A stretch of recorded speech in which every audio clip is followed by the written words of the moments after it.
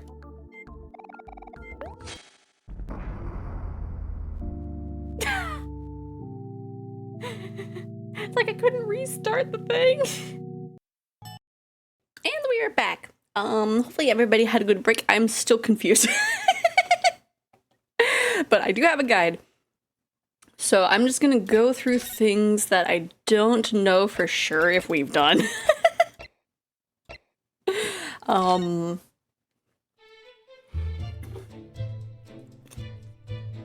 Because there's a few things that, like, don't seem, like, too important in the guide, but, like, I'll still do them just in case.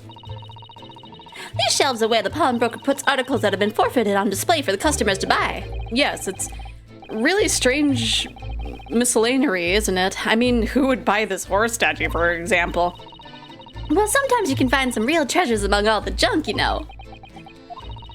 Are you alright, Uno? Oh, it's just, well, it looks like a collection of useless junk as a whole, but when you pick out individual things, you can't help wishing you owned them, even that horse statue. That's exactly how the pawnbroker works. They're very clever. Okay, so that didn't really give us anything. Okay, so we looked at the calendar, we looked at the stereoscope, we looked at the shelf, we looked at the music box. I thought we already looked over here. Yeah, because that's how we found the picture. The ledger that's open on the counter there really is enormous, isn't it? It must be an awful lot of work to keep track of all these hundreds of items in pawn. It's too much to think about. Better to sell it all and have a clear head, if you ask me. But clearly, Mr. Windibank is very careful when it comes to articles in his care. Examine my back door. We already did that. Converse. Examine the thing. Present the thing with the blood stain. Did that. Move to the thing. Dr. Gregson. Examine the thing.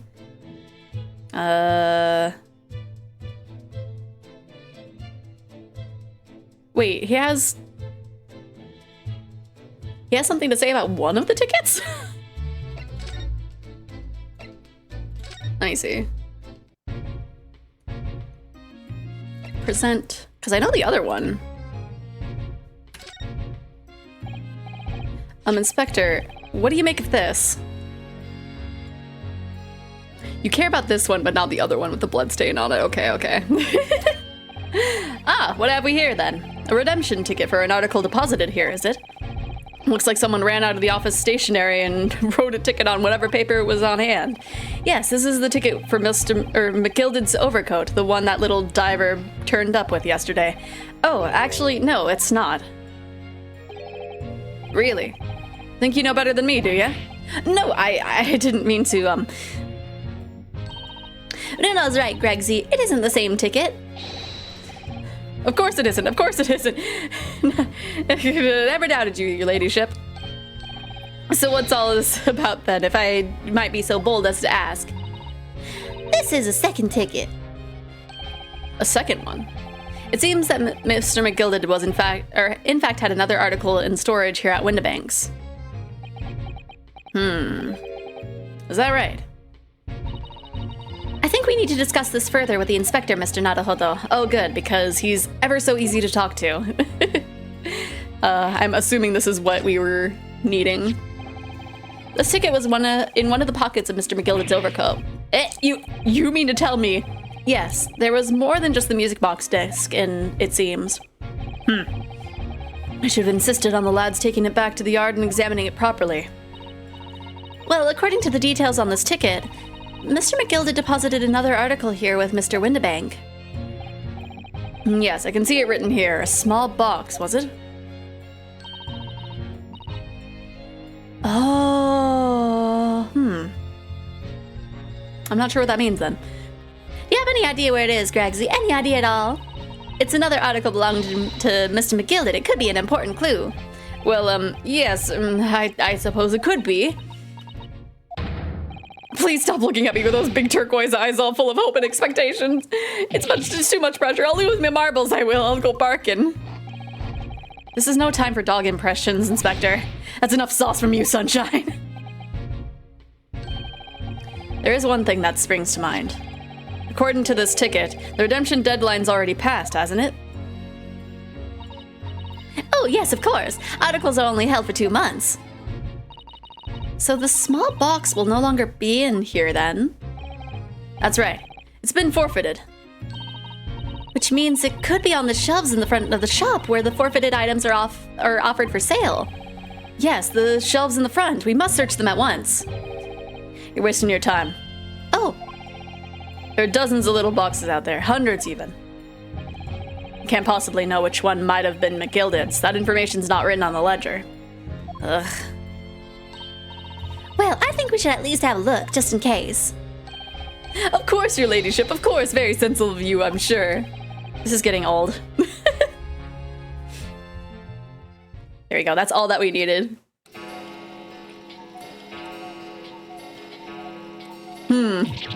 Oh, I nearly jumped out of my skin there. How could Mr. Winterbank set up such a wicked trap? I doubt he set it up to scare anyone. We should be looking at the thing with the camera. Like, I don't know what time it happened, but it could have been close to the half-an-hour mark. Is that really true? Or is that really the time? I think perhaps we should pay Gina another visit soon. Oh? Her trial is tomorrow. We must establish whether or not we will be defending her. I think we should ask her one more time. She may have changed her mind. Don't you remember, Uno? You told her that she could rip up the representation papers if she didn't want you to be her lawyer. Really? Did I say that? Yes, you did. The deadline for submitting the paperwork is fast approaching. In that case, we had better hurry back to the prison and talk to Gina again. Okay. I'm glad that was all that we needed. Was just to show him the right ticket.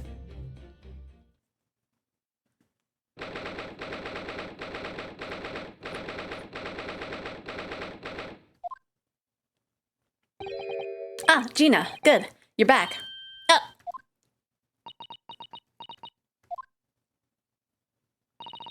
The police must have finished questioning her then. Oh, how was it, Jenny? Was it awful? It didn't bother me. Thank you for the papers you signed before. It meant we were able to investigate at Winterbank's. Oh, right.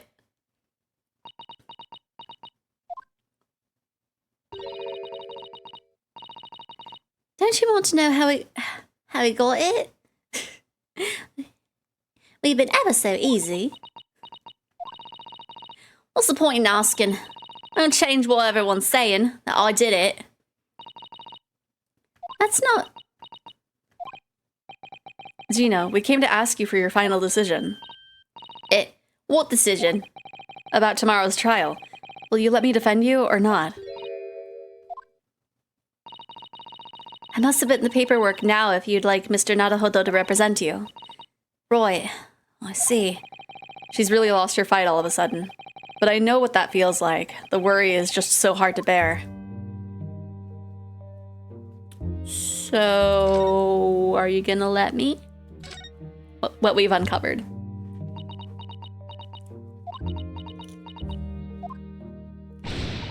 Oh, right then. Blimey, give it a rest with them eyes, Iris.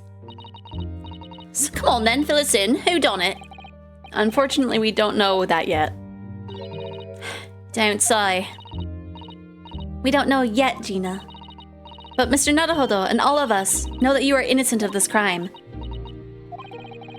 And while we haven't yet managed to work out who the real culprit is, there are a number of interesting facts that we have managed to establish. Oh yeah? Like what? Well, for example, the reason for you being there in the first place. I think I know why you broke into Winterbank's that night. It looks like I'm going to have to take some evidence that clearly reveals the reason and thrust it in Gina's face. Or I could present it to her calmly, I suppose. I have forgotten what I just said. Oh, yeah, okay.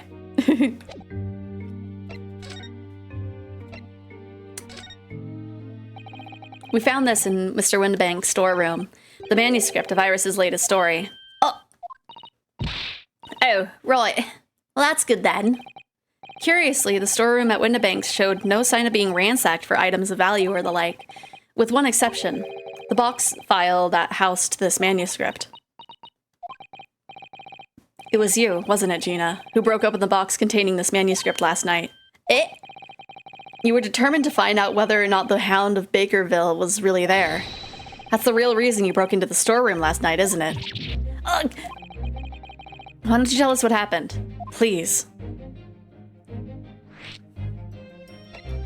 But also representation in court. We already have the representation papers and the other documents we need. All we have to do is hand them to the court clerk. That is, if you'll allow me to represent you in court tomorrow. No, don't bother. Ginny? Rip them up and shock them, would ya? Them representation papers or whatever they're called. This cell ain't fancy enough to have a bin. So, what will you do in court tomorrow? I'll be fine on my own. I don't think you will be. Look, it don't matter. What's gonna happen is gonna happen. This is one stubborn pickpocket. I feel bad I keep messing up Iris's voice after doing Ginny's. Alright, yeah, this Bakerville story. It's the latest Sholmes adventure, right? But it ain't been printed yet. So I figured it's gotta be worth a fair few pieces of silver, right? Oh yes, at least 5,000 pounds. What? So, you intended to sell Iris's manuscript, did you? No. Ginny, how could you? Well, wait, no, hang on. Of course I weren't gonna sell it. What I wanted to do was find out if this mantle script or whatever you call it really was there or not. That's the only reason I was there in the place. For Iris's sake, isn't that right? We knew why you'd done it from the start, Gina. Of course we did. But I knew you wouldn't do anything mean like that, Ginny. I just knew it. Well, when I saw the manuscript in the storeroom, it reminded me of what you said the night before. How many times have we been shown the scene? Grown-ups do a whole lot worse than that, believe me. Barefaced liars, a lot of them. You just ain't realized it yet. I'm telling you, that mantle script ain't at Windibank's. You'll soon see if you had a look. If I'm honest, I've worried of Hurley's telling me the truth sometimes. I mean that I sometimes wonder if he might have hidden my manuscript somewhere I don't know, even though it's wrong of me to doubt him.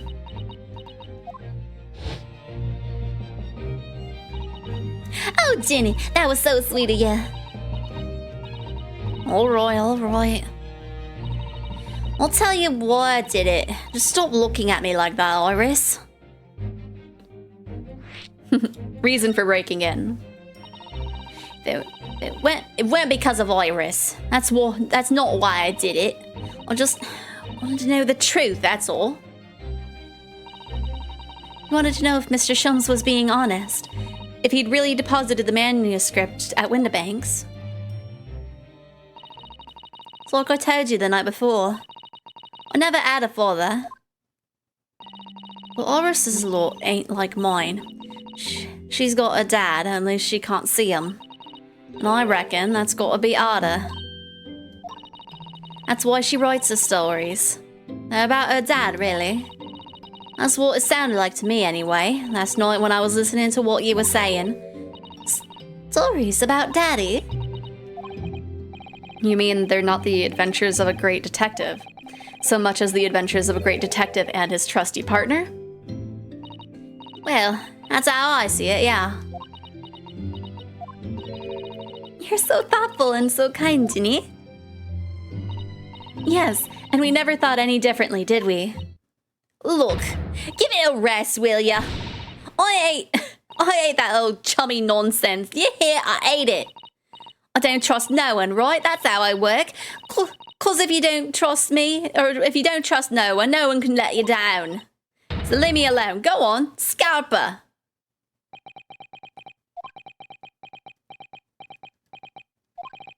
I hadn't noticed until now, but it's unmistakable. Right there on both sleeves of that overcoat are some very suspicious red stains. Very old blood. What? Why are you looking at me like that? I think it might be worth presenting some of our other findings in that area to Gina now. Okay, present. Do we present this or that? Maybe this? I would say, maybe. Do you see this pawnbroker's ticket, Gina? It's the one you took to Windibanks, isn't it? The one from that black overcoat you're wearing now. What? That? I don't know. They all look the same to me, those tickets. Surely not. Well, this one has a very obvious mark on it. That would appear to be blood. Does that ring any bells? I don't know. It all looks the same to me, blood. And they all sound the same to me, those answers. Suspicious. Okay, so maybe this one as well. Those stains on the sleeves of your new coat, Gina. They're blood, aren't they? Not that I know whose blood yet. What? Blood, Mr. Naruhodo. I like how in this position it has went away.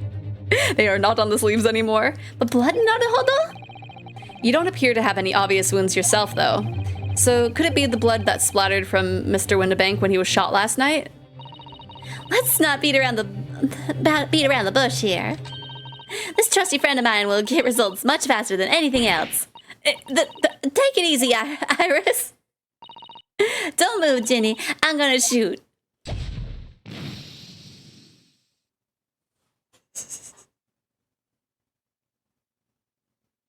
Oh.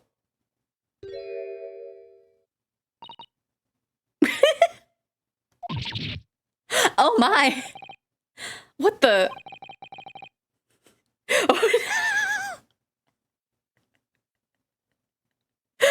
Ginny, how did you get the grimace shake so early in the past? Forget the sleeves. The whole coat is covered in blood. Of course. The black color of the fabric is masking the stains. That's why we haven't seen them until now. The blood has reacted to the chemical to turn the purple color, which matches one of the samples we've already collected perfectly. Yes, now let's see. Who had the purple blood? Aha, yes, that was the brickmaster, Mrs. Mason. The victim of the murder case 2 months ago. Regina about to go insane from drinking the grimace shake, right? I knew it. Well, what you all on about? The victim? What do you mean?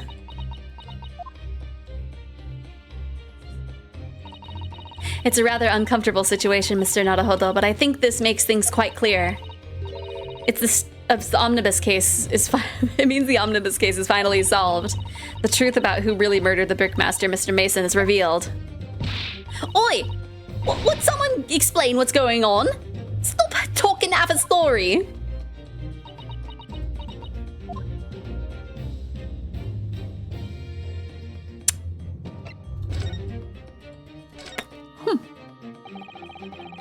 We can see now that the victim's blood is all over Mr. McGildett's overcoat.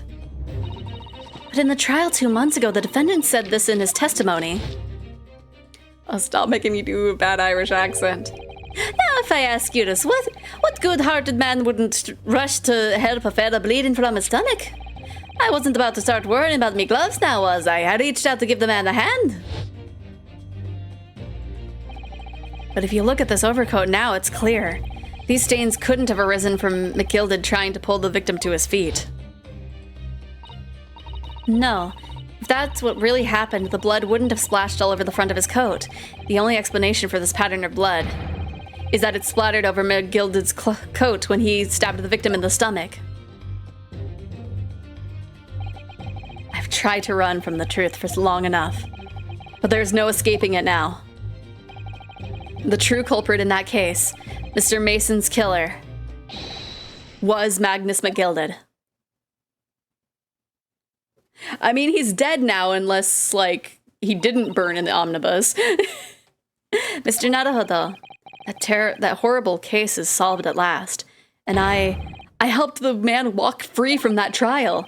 I used all that twisted testimony and all that sham evidence to prove his innocence. How could I have let that happen? I don't know. Did you believe him, though? Did you believe Mr. McGilded was innocent? I believed. Or rather, I think I was trying to believe. I wanted to. Because believing in those you represent in court is a defense lawyer's greatest weapon. A weapon?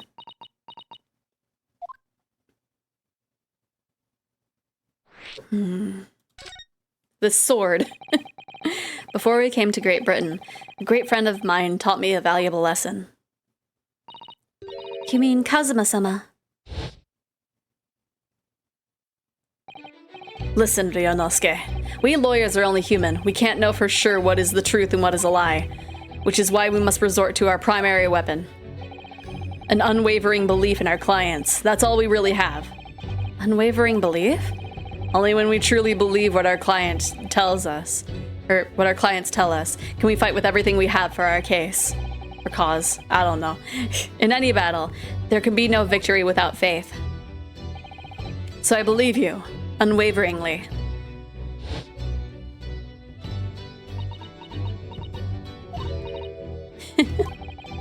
What's funny, Gina?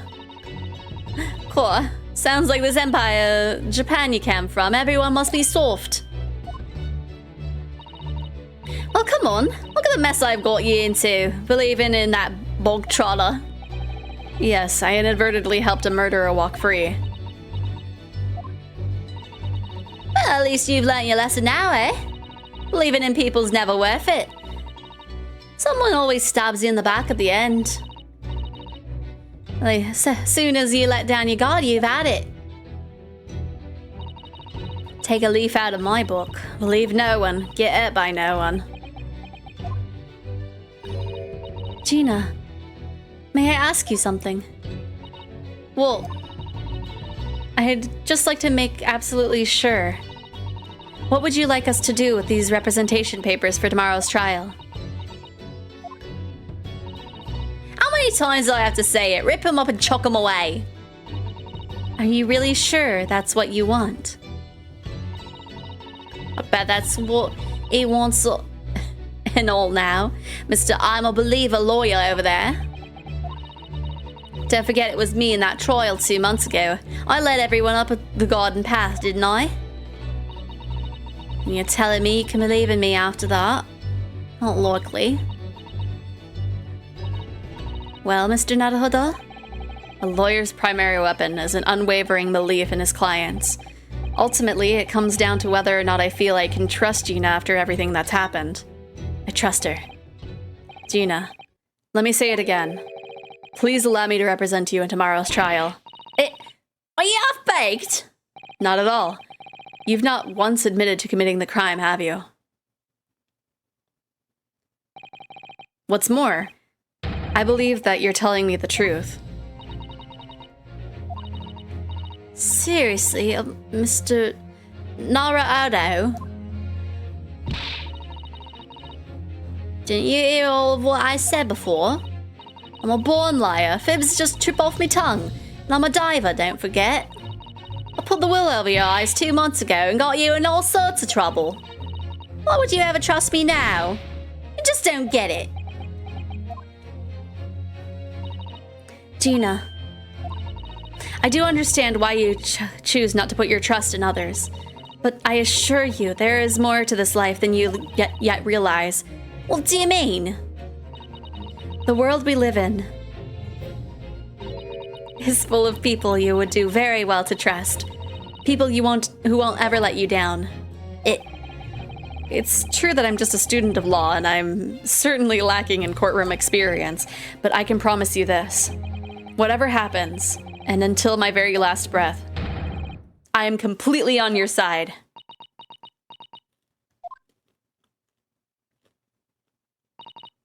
What? What do you expect me to say to that? Oh? Then it's decided. I will take these papers now and carry out the necessary preparations for tomorrow's trial. It would be a shame to throw them away now after it's been penned with your name so beautifully. Do what you like. Eastern law. I don't know what you are. I don't get ya. So cute. Gina's taken herself off to the back of herself. She'll never admit it, but I hope she's feeling relieved. That turned out all right in the end, I think. So do we get to check on Sholmes now? Who's ever hiding there? Show yourself at once. Eavesdropping is the height of cowardice. Miss Susato? Somebody is there in the shadows. I can sense it. Somebody who wasn't there before. It's me. What? Plummy, you're sharp, eh? Oh, hi. Suppose you were using one of those mystic Japanese arts, like the art of stealth I've heard so much about. If anyone has been stealthy, it was you, Inspector. Grexy! Oh dear me, I am most terribly sorry, your ladyship. I didn't mean to startle you. How long have you been listening into our conversation? Good grief, listening in. No. I just got word that there were some visitors who were refusing to leave even though it was after hours. I assure you, your ladyship, I only just arrived this very minute, not a moment earlier. That's all that it is. Nothing untoward, nothing at all. After hours? Is it that late already? So then, I'll humbly excuse myself now, your ladyship. Ta-ta, toodaloo, cheerio, all the best, bye.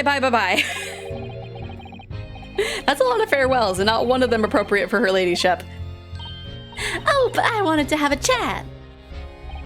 I'm terribly sorry, but time is pressing at the minute. Oh, I see. That's a shame. If I don't get this emergency at the Supreme Court dealt with sharpish, Lord Strongheart will... Well... Emergency? Lord Strongheart? Nothing, forget I said anything. Anyway, I'm off. All right, Gregsy, if you have to, but let's chat soon. Delighted, charmed, can't wait. If you please, my pleasure. That's a lot of pleasantries and not one of them sounded sincere. Greggs is so funny. He says such silly things. It's certainly entertaining to see an inspector of the police fawning to a 10-year-old girl. But anyway, I wonder what this emergency is at the Supreme Court. I must attend the court clerk's office now before it closes. Yes, of course. Thank you, Miss Susato.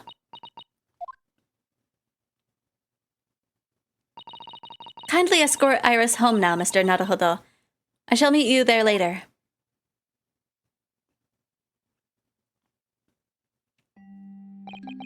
And so our investigation came to an end. Susato-san went to file the necessary papers for my defense of Gina the following day. And then it hit me. I could no longer suppress the wretched feeling that had been gnawing away at my insides. Tomorrow, Susato-san would be leaving Britain and making her way back to Japan. I guess this is where we'll ask. It's just like, hey, since my assistant is gone, do you want to hang out with me? Gnawing at your insides must be the tiny bombs again, right? Naruhodo-san, it's been a very trying day, hasn't it? I do hope you're not too exhausted. What about you, Susato-san? Today has been even more trying for you, I'm sure. Mr. Sholmes was shot before our eyes, Gina was arrested, and all on the back of the news that her father has fallen ill and that she must return to Japan at once. I hope your father recovers soon. Thank you for your kind words.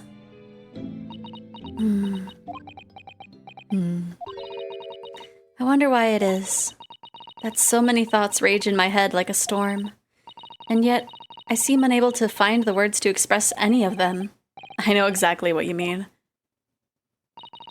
Anyway, I have one final task to complete as your judicial assistant. Once that is done, I shall make preparations for my departure tomorrow. One final task. She just flips me once more. for all time's sake. Going back to Japan. It's just 2 months since we arrived in London, but we've managed to establish this office. It was finally feeling as though we were settling in. I would be lying if I said I felt no regret. I'm so sorry, Susato-san. It's just so sudden. I really don't know what to think. I've had no time to gather my thoughts. I know we've only been here a short time, but in my limited experience of the courtroom, I feel I've learned something. And what would that be? It seems to me there are many facets to people's personalities. Facets. And like a jewel, the light plays off them in complex patterns, illuminating their actions and their motives. But we see only a small number of the total facets, and it is illuminated, or what is illuminated is only part of the whole story. What lies in the shadows? What do these facets we cannot see look like? Perhaps there are some parts that we'll never lay eyes on, for as long as we live. That's so true. Sometimes I feel as though I'm blind to so much, but I keep hoping that one day it will all become clear. All the facets will be illuminated, and I'll finally understand how everything fits together. Naruhodo-san. I suppose what matters is that we keep our eyes open and keep moving forward, even if the way sometimes seems dark. It's amazing to think that it's just been 2 months. You've grown so much. Sorry? I've what? Oh, no. It was nothing. Unimportant. Tomorrow's departure. Do you know what time you will leave London in the morning? Yes, I picked up my ticket earlier. I shall be leaving here at 4 a.m. I see. Well, I'll escort you to the station. Absolutely not. Sorry? I'm sure you realize why I can't possibly let you do that. You have a very important day ahead of you tomorrow. Gina's trial. Yes, I know, but every word you utter will have the potential to determine Gina's fate. You must get as much rest as possible, even though, like me, I'm sure you will find it hard to sleep. But please, for me, do try. Okay, I will do that. You mentioned one final task a moment ago. What did you mean? Oh my, I nearly forgot. Please, I want you to have this. What is that? Some huge bundle of documents? It's my notes, from the case 2 months ago. The murder that was committed on the omnibus. The McGilded case. It seems to me that this case of Mr. Windibank's murder, of which Gina is accused, is very much tied up with the omnibus case, in ways that are not yet completely apparent. So I took the liberty of consolidating my writings about the case for you. With everything else she's had to think about, Susato-san still managed to do this, and all neatly laid out for me in her beautiful handwriting. It was my pleasure. I can only hope that it will bolster your case tomorrow for Gina. Thank you so much, Susato-san. I'll do my best to use it wisely. You really are the best judicial assistant in the world. Well, that's extremely flattering. But I'm sorry to say that I've been a complete failure. Sorry? I didn't quite catch what you said there. Oh, ignore me. I was just mumbling to myself. McGilded case notes. Okay. Okay. Well, it's getting rather late. Let me look at the notes you just handed me real quick. Okay. Okay, so these are kind of what we already knew of. So yeah. Well, it's getting rather late. I think you should go to bed now, Naruhodo-san. I must finish packing up my things in my room. Susato-san, I wish you the very best of luck tomorrow. Good night. Wait! There's something I need to say. Hi-ya! I knew she was gonna flip us. What was that? A secret technique of mine. The Susato shut down. Shut down.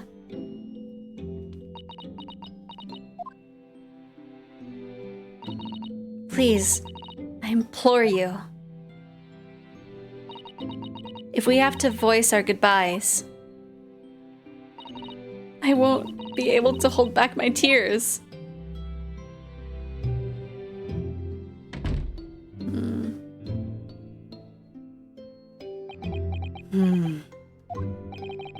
Susato-san.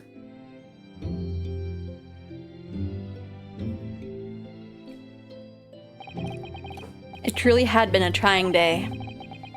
On our feet for hours, getting Gina to open up to us, and learning the truth about that nemesis of a case. Physically and mentally, I was exhausted, and yet the idea of sleep seemed impossible, but I forced myself to close my eyes. And as a cacophony of scenes of our lives here in London played through my mind, eventually, my fatigue triumphed, and I fell into a deep sleep. Man.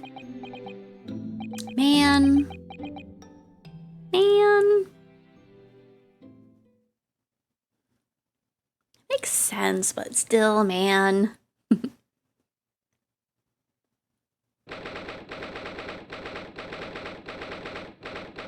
The small hours? What does the small hours mean? What is that? Yes, I quite understand. That is a great weight off my mind.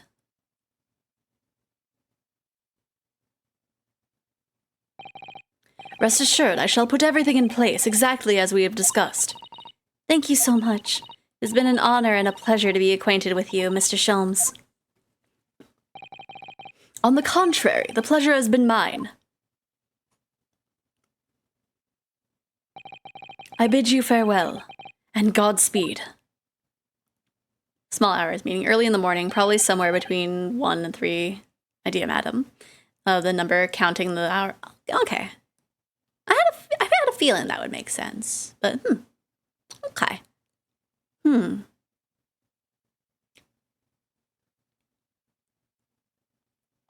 glad that she was able to say goodbye to Sholmes. I know that was supposed to like be made to have it feel a little suspicious, but like, I don't know. When I woke the following morning, Susato-san was already gone. Outside the window, the rain came down in sheets.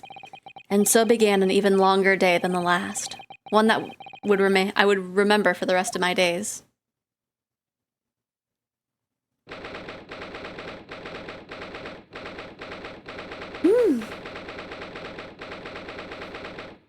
Okay.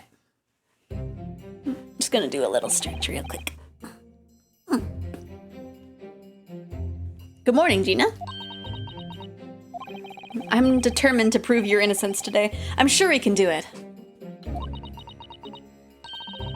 So where's your friend then? Sorry? You know, in the fancy dress. Susato, however you say it, I don't know. Oh, Miss Susato had to leave early this morning. Hello, Lionfire, how are you doing? She was already gone by the time I woke up.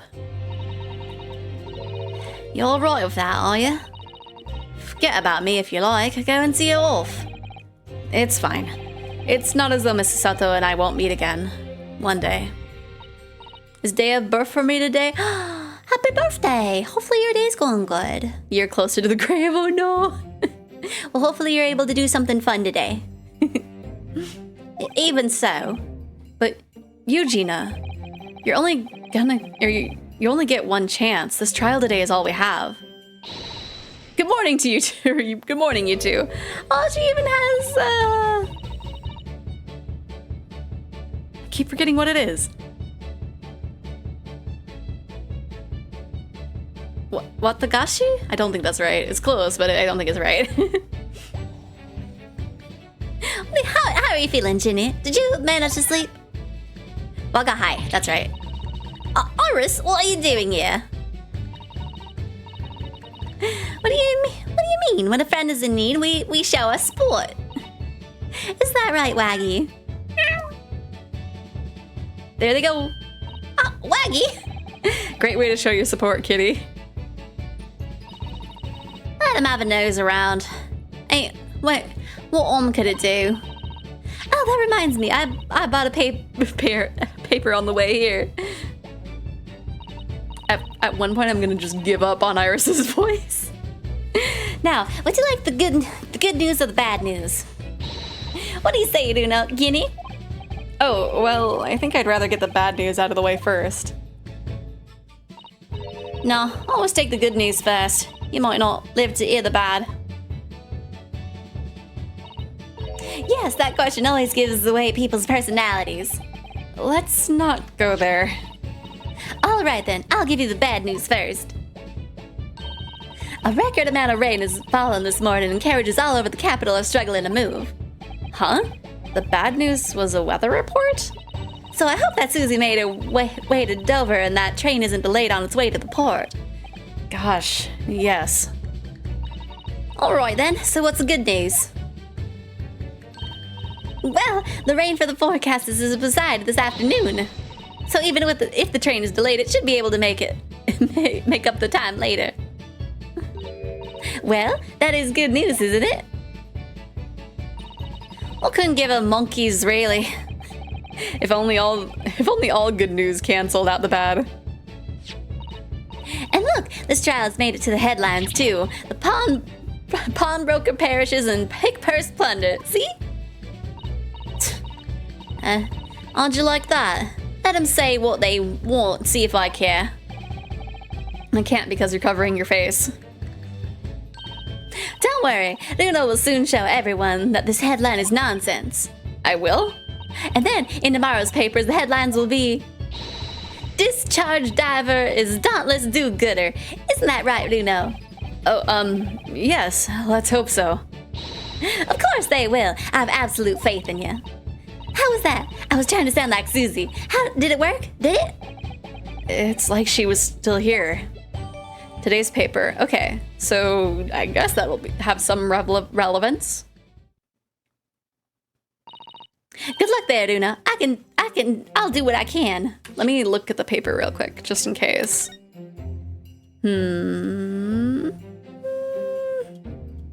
Yeah, nothing else really, unless this has something to do with anything.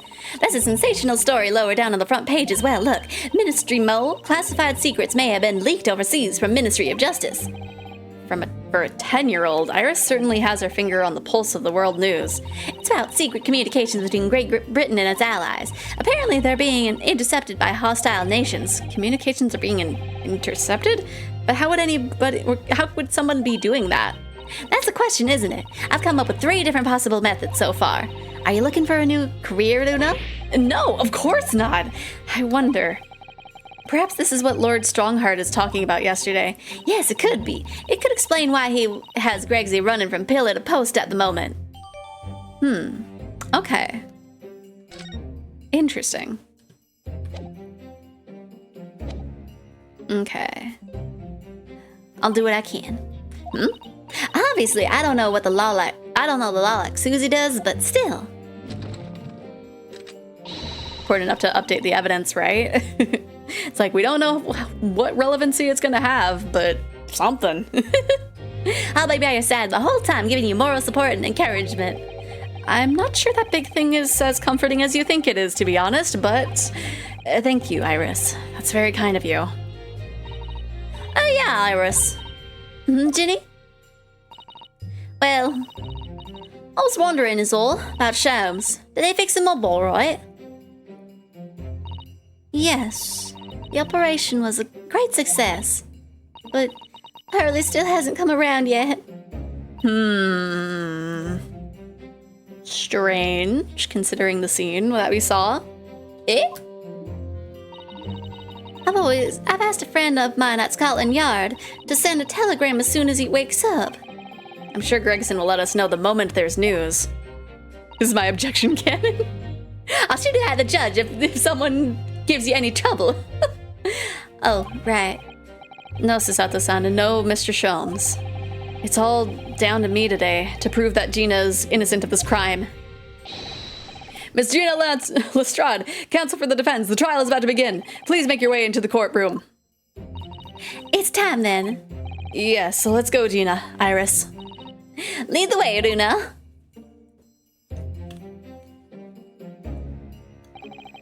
Poor Gina. She's trying to put on a brave face, but I can tell she's worried and scared. I have to believe in her from start to finish. That's the weapon that will secure our victory here. If I learned anything from my great friend, it's that. So I wonder if we're gonna see the Reaper again, because we did hear that he hadn't been in charge of trials since our last one, and that's been like 2 months. So it'd be kind of weird for him to show up again. Nope, he's there. It's like Reaper, what do you have against us specifically? You haven't done a trial since our last one. He might have a grudge, maybe, but like, what did we do? What did we do to you? In the name of Her Majesty the Queen, I hereby declare this court to be in session. This trial shall determine the guilt or innocence of Miss Gina Lestrade. I now call upon the counsels of prosecution and defense to declare their willingness to proceed. Something Nippon is right. That's his real. Why would racism be his heck? Like at this point, he has a crush on us.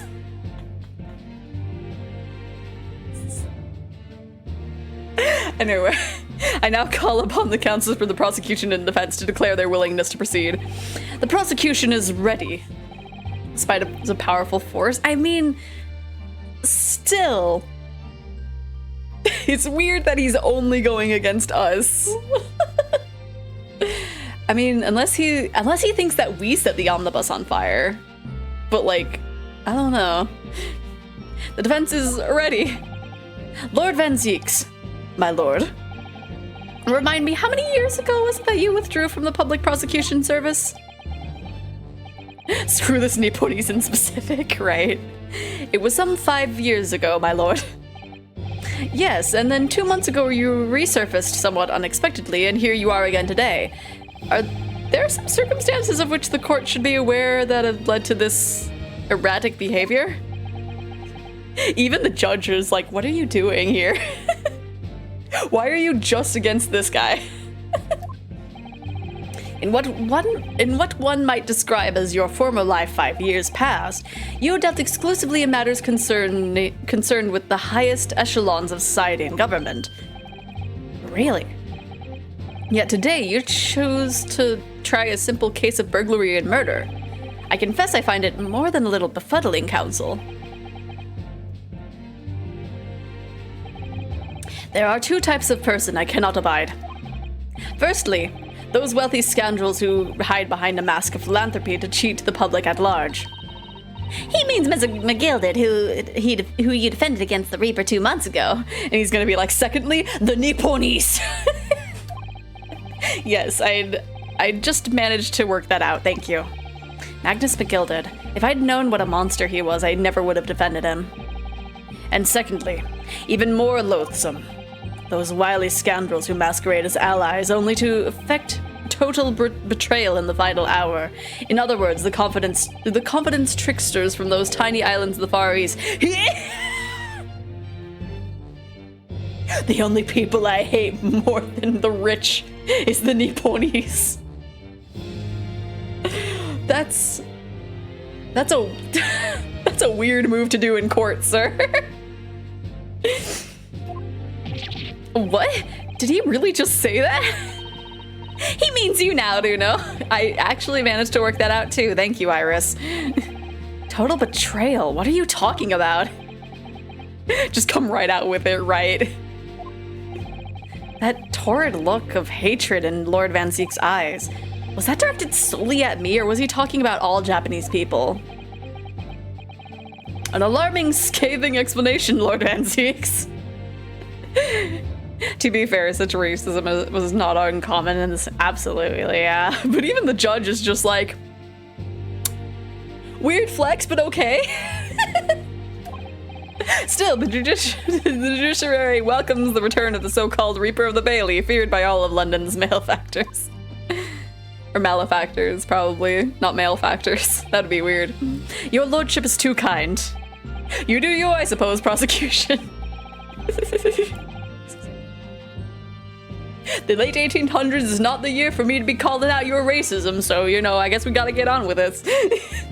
Now, jurors, the 6 of you have been selected at random to represent the will of the people in this trial.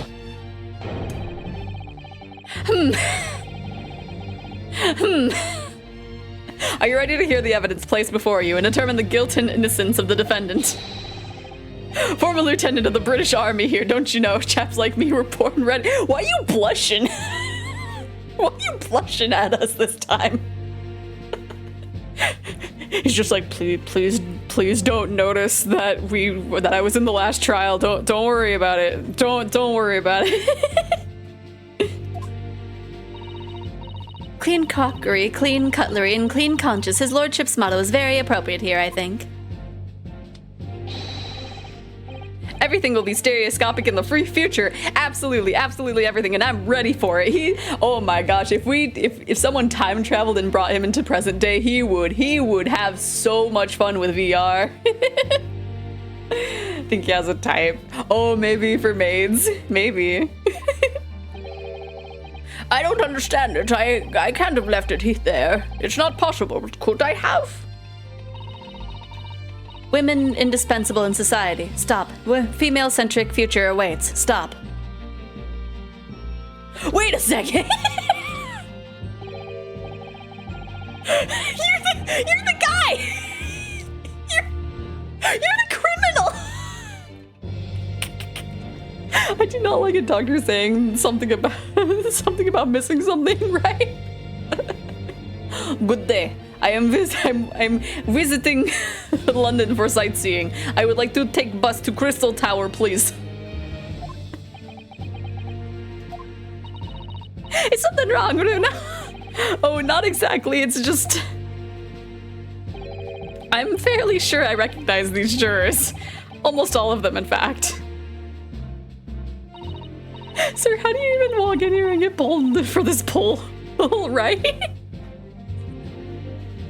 Like, where are these fine? Like, they're obviously not like going that far out to get these people if they keep getting the same people.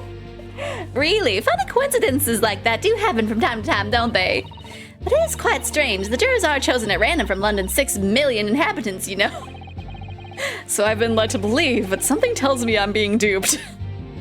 We're just walking by and yoink to the building. It's like, you're a person. Very well. Now, Lord Van Zeeks. The court calls upon the prosecution to introduce the facts of the case.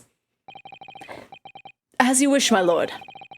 Allow me to begin with a word of warning to the ladies and gentlemen of the jury. In short, there has never been a more self-evident case of cold-blooded murder. The victim, Mr. Pop Windabank, proprietor of a pawn shop on Baker Street, was shot from behind and died instantly. Someone did not arrive and you take their spot. I am visiting England. Please show me Crystal Tower. Nothing suspicious with me, no. The prosecution presents this photographic print of the crime scene.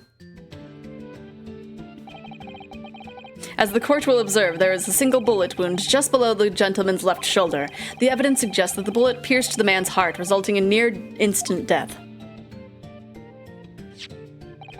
Moving on to the findings of Scotland Yard's coroner, his report states that the bullet entered the body on a rising diagonal trajectory. Okay. And what's that supposed to tell us? It's a bit... right? I guess, like, the only thing that I can think of would be is, like an angle, because we don't know where the exit wound is. That means the victim was likely shot by someone significantly shorter in height than himself. Someone like the accused, you might say. Oh! The prosecution wishes to present the autopsy report and crime scene photograph as evidence, my lord. Well, if it's rising, that would... yeah, that would... I'm sure it'll either become evident or something, unless it ricocheted off a rib, true. Indeed, the court accepts. Hand it to the bailiff, please.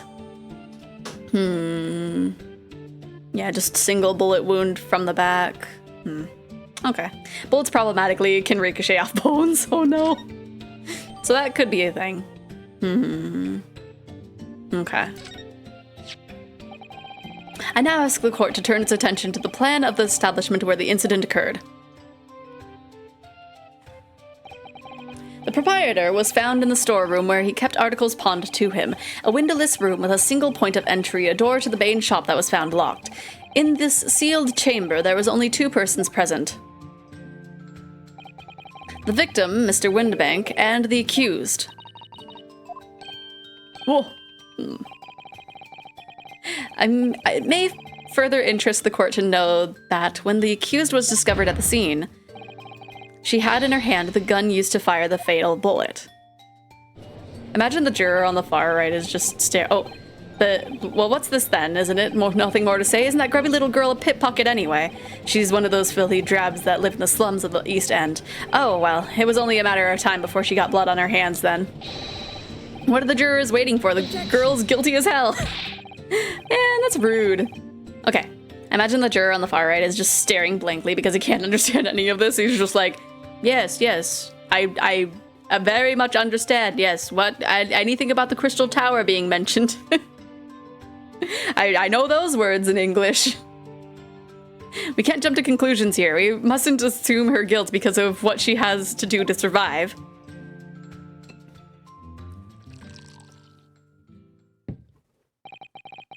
My learned Nipponese friend, it is you who mustn't jump to conclusions. The prosecution has barely begun presenting its case. Want to see Crystal Tower? I am a visitor. Conveniently, this appalling act of murder did not go unobserved. There were witnesses. Good gracious! After their testimony, this girl's true nature will be exposed. Pitiful pick purse or cold-hearted killer. Here's to establishing the truth. The court will take the floor plan and firearm into evidence. Hand them to the bailiff, please, Lord Van Zeeks.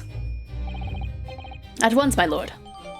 Okay, so yeah, that's gonna be probably later into the thing. I'm gonna look into the case files for this, though. This isn't good. Okay, so let me look at that gun real quick, just in case there's anything to see in here. Maybe there's still a bullet in here? This is Mr. Windibank's gun. The cylinder is completely empty. Mr. Windibank always used to keep this gun on hand on a shop counter. Yes, but only ever with a single bullet loaded, I understand. That's right. To keep all the pawned articles that were in this care. But his one bullet was fired that night and the poor man lost his life. Was he protecting his shop, I wonder, trying to keep his articles safe? Pardon me as I drink this grape juice from my hollowed chalice, yes. Okay. I don't think... This will probably play a part later because I'm not seeing anything that would really show anything. Okay. So all the evidence we have is for later. This isn't good. I feel like the mood in here has turned very gloomy all of a sudden, Runo. I think that's because it has. You're already taking off your cloak? We just started. Let us begin. Bring forth the witnesses of the foul murder of the Pop Windibank on the 16th of April of this year.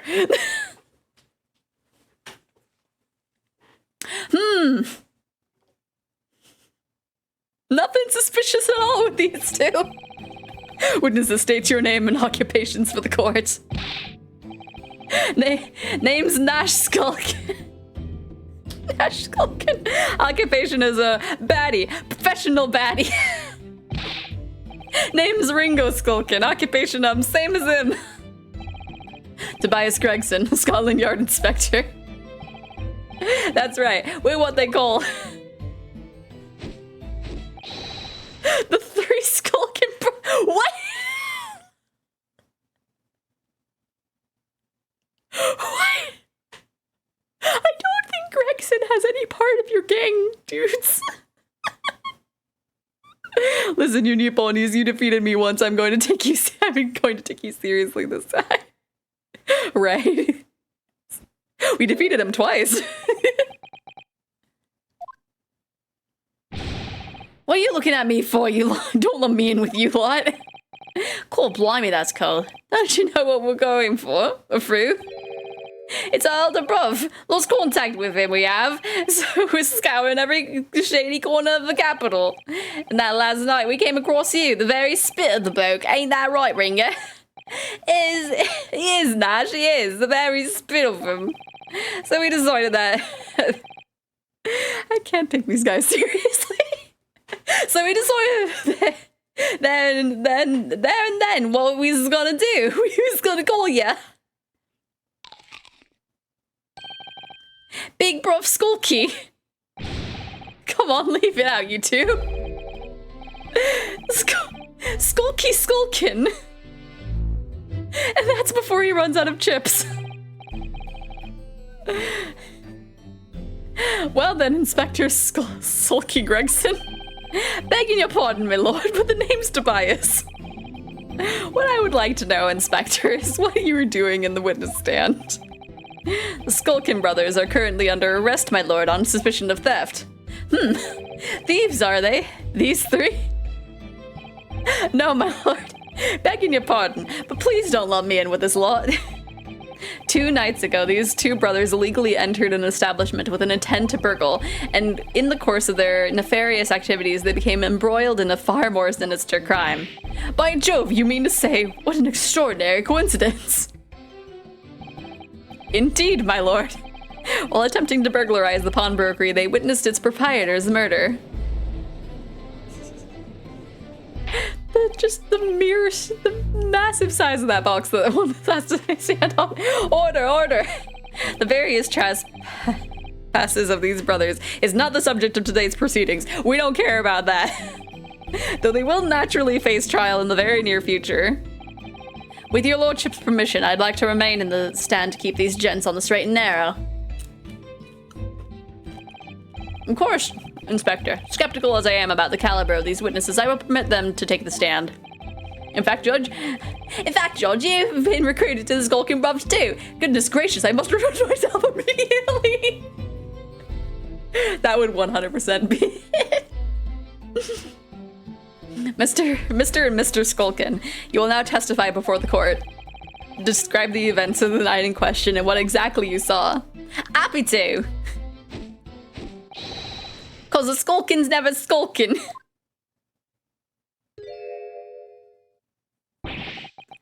Get out of it.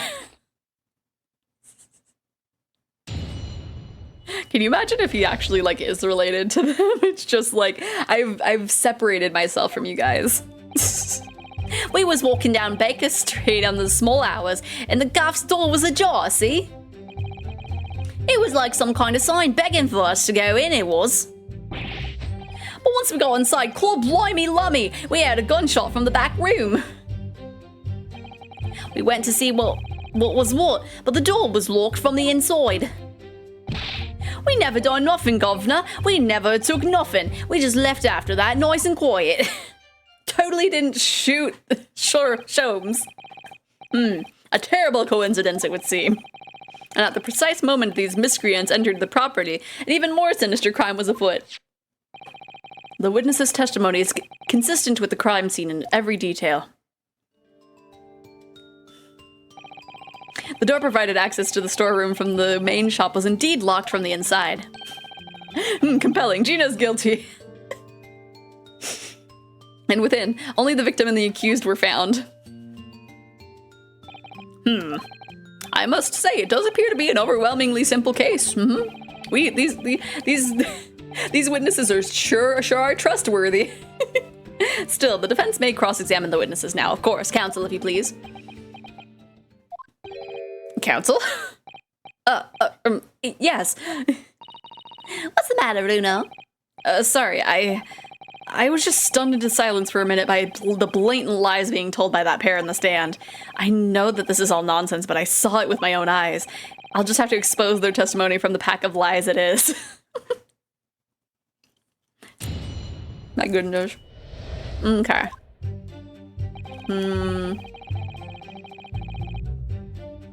I guess we might as well just press on everything. I don't think we have anything that's like specifically present worthy. And the front door of Windibanks was ajar, you say? What time of night was it? Must have been about 1, right, Ringo? Yeah, I'd say so. Right, Sulky? How would I know? The place would have been shut at 1 in the morning, just like every other shop in town. Well, it was pitch black inside it. That's true, ain't it, Ringo? I'm not so sure, Nosh. I seem to remember a little light burning inside. What about you, Sulky? Me old mucker? Leave me alone. There definitely was a small lamp burning inside. That's what alerted us to the situation in the first place. And when these gentlemen ventured into the open establishment, the accused, Miss Gina Lestrade, already had the muzzle of her gun trained on the unfortunate victim. That is pure conjecture. Perhaps, but it changes nothing. Tobias' salty pockets cracks in. These brothers inadvertently wandered into the middle of the cold-blooded murder, simply because they found the door of the victim's establishment open and ventured inside. Right, that's what happened. It was like some kind of sign begging for us to go in, it was. Him and his fish and chips of holding, absolutely. What are you trying to suggest? That you had to go in? Well, God moves in mysterious ways, they say, don't they, Ringo? They do, Nash, they do. Must have been some sort of providence, I reckon. God's will often presents itself on a whim of thieves, does it? It weren't no whim, I'm dead sure it was. It weren't, Nash, it weren't. Like we said at the time. You don't just find doors open in the middle of the night like that. No, there's no two ways about it. It was a sign that a long-lost brother was inside. They're not very good liars, are they? Well, you can't deny it. It led us to a bloke what looks just like our bruv. I said, cut it out. Those chips are getting a chomping today. Call blimey lommy. Hold it! Gunshot, you say? Just the one, are you sure about that? Yep, just the one, Governor. I can swear to that. It was Nash, it was. Ain't that right, bruv? The firearm used belonged to the victim himself. Yes, Mr. Windibank always used to leave his gun lying around the counter. Right, I remember. When we examined it, we found the revolver was completely out of rounds. That makes sense. Mr. Windibank always used to say he only ever kept a single bullet loaded. That's true. I remember him saying that as well. So we can say with considerable certainty that only a single round was discharged from the firearm used as the murder weapon. Yes, my lord, we can. And I should remind the court that the firearm in question was discovered in the hand of the accused. Wonderful.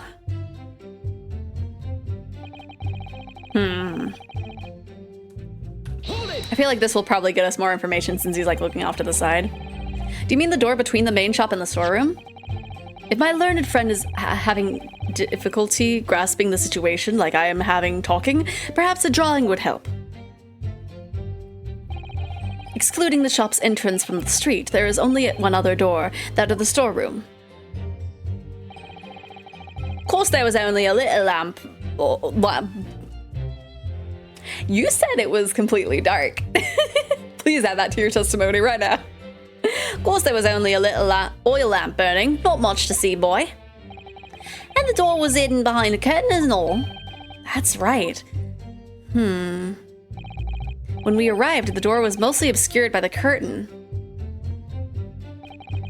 Tell me, why exactly did you try to open that door? Any normal petty thief would run at the sound of a gunshot, I should think. Your turn to rabbit, Ringo. Well, Nash, yeah. I suppose you'd have to say we ain't normal, eh? Broadly speaking, humans respond in one of two ways in hearing a gunshot or scream. The timid flee, gripped by fear, while the courageous investigate to see if they might help. These gentlemen are of the latter inclination. My learned Nipponese friend, it would seem, is of the former. Alright, somehow I just proved that I was a coward that night. No way! I can't believe this! Right? Thank you, counsels. So, I believe we all understand that the door was locked and could not be opened. Proceed, witnesses. How did that not add anything? And back had to stop at Ace Hardware and had to make some storm preparations. Oh no! Hopefully the storm goes by. Hopefully it doesn't knock out the Wi-Fi or anything. Hopefully your house is safe. That's the most important thing. Hopefully you were able to stay safe, Rocket. Hold it! Okay. You didn't do or take anything? Is that your story? Well, it was bottom soon as, weren't it? It was, Nash, it was. Didn't even have time to pull me dukes out of me lady, my Lucy lockets. So with no time to take your hands out of your pockets, you just left nice and quietly, you say? Is that the translation? That's right, governor. Nothing we ate more than violence, peace-loving nibblers we are, not blodgers. We are, Nash, we are. Never even pulled me dukes out, me lady, my Lucy lockets. So you'd clearly like us to believe... Come again. The one I had last night only took out a window, but that one was already broken. Oh no. Fingers crossed that your house stays safe, Rocket. As you fled from the pawnbrokers that night, did you not run into anyone else? Oh. And did you not fire a gun at that person? Saints alive, they fired a gun, you say? Blimey, governor. You ain't telling us it was you in the doorway. It was. Oh, bleeding Nora. Didn't you mention that before? You were armed with a gun, and as you fled the scene, you fired that gun at London's greatest detective, Herlock Sholmes. They shot the great Mr. Sholmes. I did hear that, actually. There was a rumor he'd been rushed to the hospital. Great Sholmes? That's beyond the pale. On the night in question, this pair were arrested by the police within minutes of the discovery of the crime scene. Their suspicious countenance rapidly gave them away. And when searched, a firearm was indeed found in their possession. Oh, furthermore, the barrel shows shows signs of a shot having been fired from it. The prosecution invites his lordship to examine the firearm recovered from those brothers. Yes, indeed. Remnants of powder around the muzzle, as you say, counsel. The court will hold this weapon as evidence. Okay.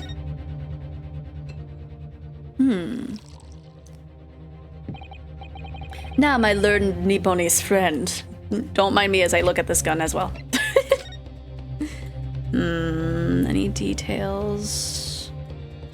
Not really. How many bullets does it have?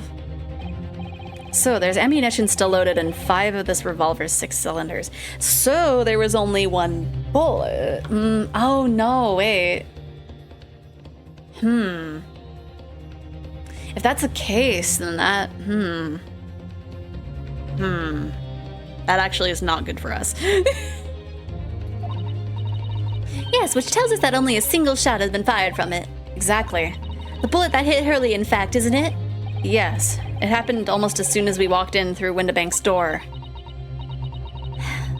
I'll make those brothers pay. Well, it'll help us at some point. Yes? Here's to you successfully presenting the evidence. For yes, there are the telltale signs of spent powder on this gun and a single bullet missing from the cylinder, but the prosecution demands evidence that it was fired at the scene of the crime under the scrutiny of this trial. So 2 bullets at least are known to accounted for. Yeah, but the thing is, it's like... Because it's like...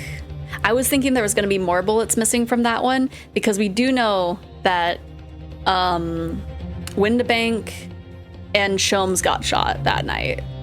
So since there's only one bullet missing from both of them, well, I don't need evidence because I was there. However, the rest of us in the courtroom were not. So unless it's a thing of like, because I don't know if the door where Windy Bank and Gino were, if it had like a window or something that could have had a gun fire through it. But I feel like, I don't know. Because that's the only kind of thing that I can think of, but I don't remember if there is like a little space to shoot through.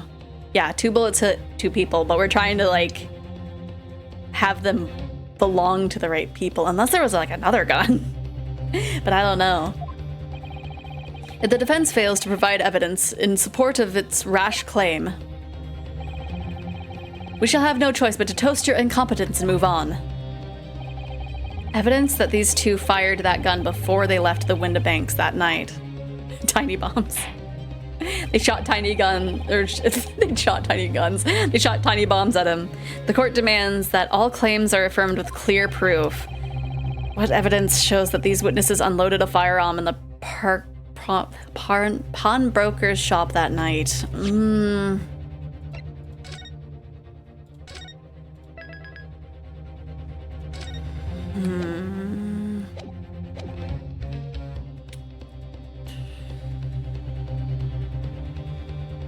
Okay. What do we got? What do we got?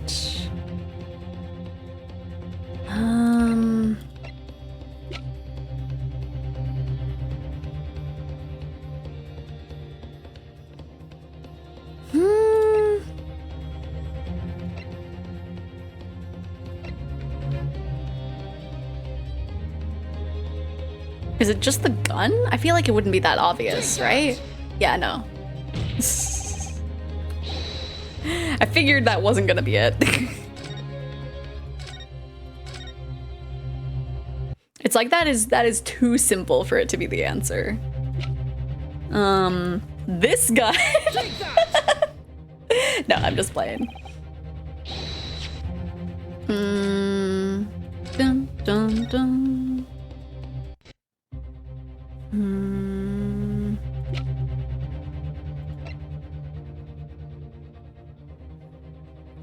That these witnesses unloaded a firearm in the pawnbroker's shop that night.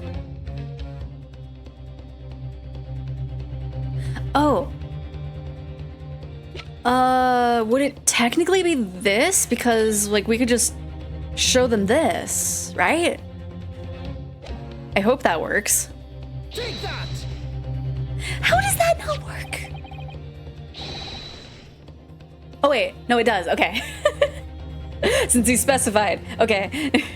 The evidence is in this portfolio. What on earth have you there, counsel? During the course of our investigations, we discovered a number of bloodstains.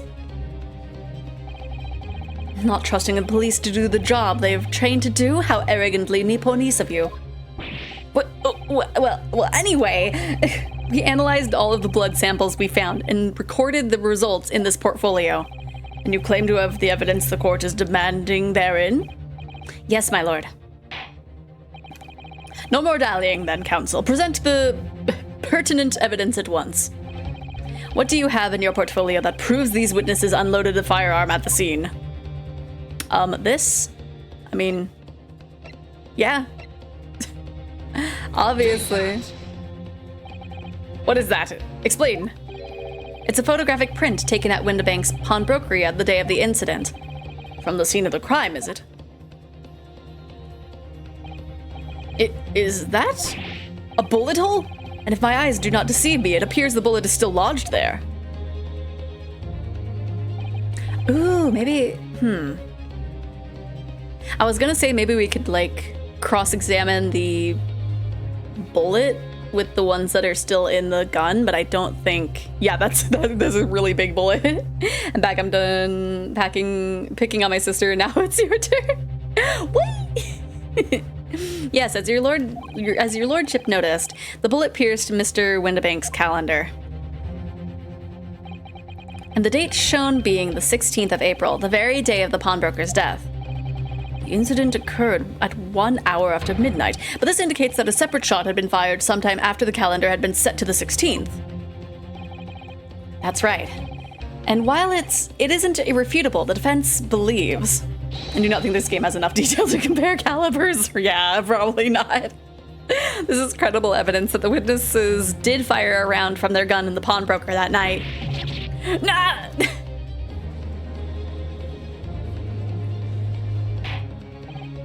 Order! How does the prosecution stand, Lord Van Zieks? Just a casual little sippy. If that is the direction my learned friend wishes to take, the prosecution has no objection. What?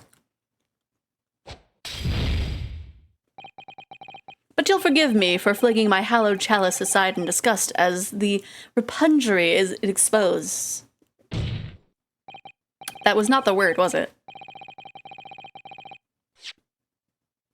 Oh, exposes. Okay, it was the right word. Repungency. Or repugnancy? It's not repungency? Repugnancy. Okay. Stop drinking, you animate that. What the? You can't tell me what to do.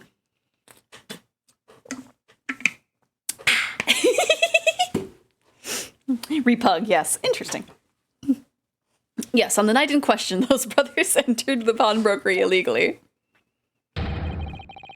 And like the bold baddies they claim to be, opened fire on the new arrivals before fleeing back onto the street. Take it easy there, Governor. You're gonna land us in the soup. We had a deal. You aren't gonna get into them details. Tell him, Sulky. Let's set the boat straight. I have nothing to add. So he knew, did he?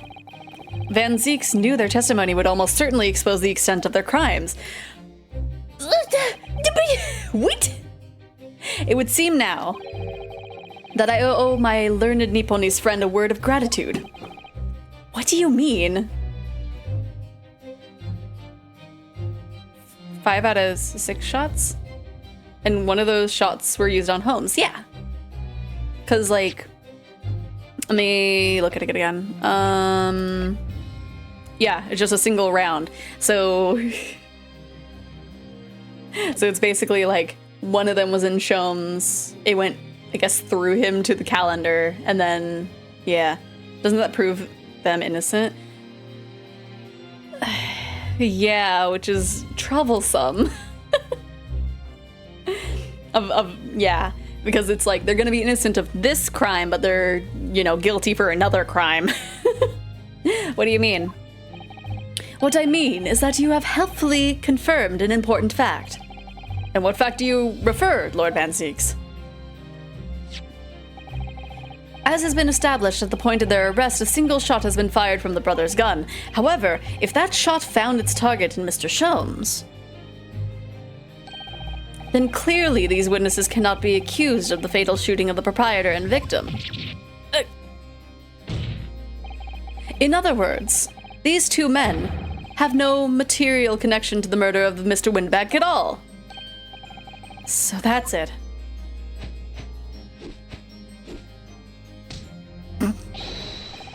That's it. We didn't have nothing to do with it. We didn't, Nash. We didn't.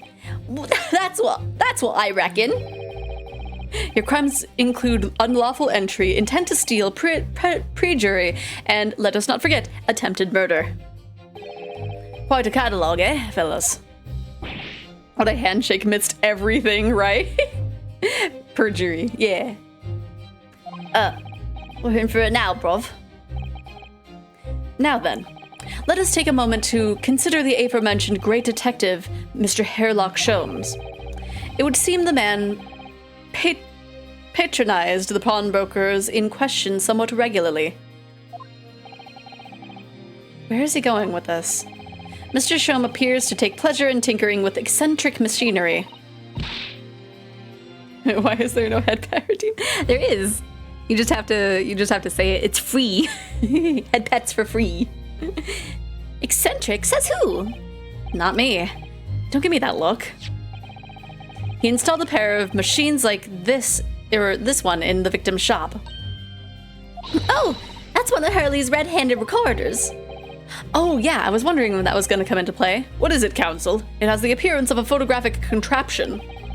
As your lordship has surmised, it is indeed a camera attached to a small timing device. Every half an hour, it automatically photographs the interior of the establishment, the idea being that if a thief were to break into the shop, he would be caught red-handed.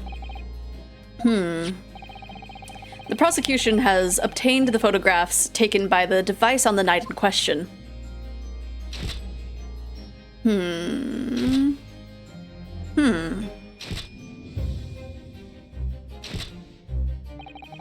As the court will observe, copious identical prints are produced in a quite desultory fashion. And hopefully nothing happens between those half-hour intervals, right? Rather prodigal, I feel. In fact, there are 2 such devices in the victim's shop, my lord.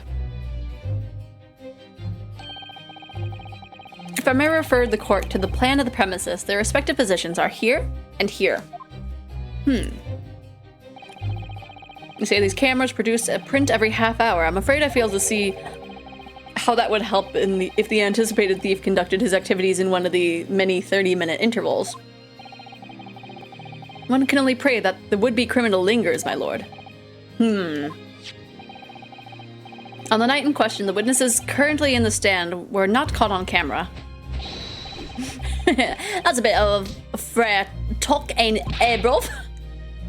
Lady Luck loves a skulking. Witnesses, at what time did your trespassing begin? It must have been just after 1, right, brother?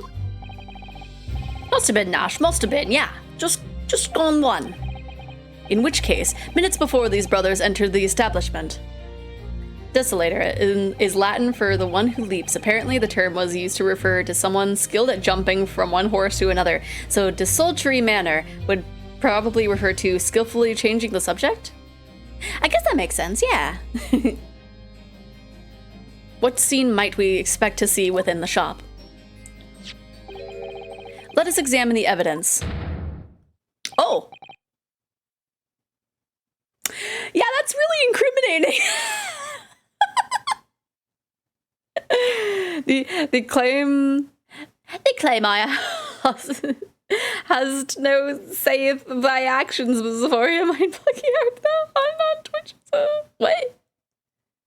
They claim I had no saith in thy actions, but Xephoria mind buggy art on Twitch as an affiliate.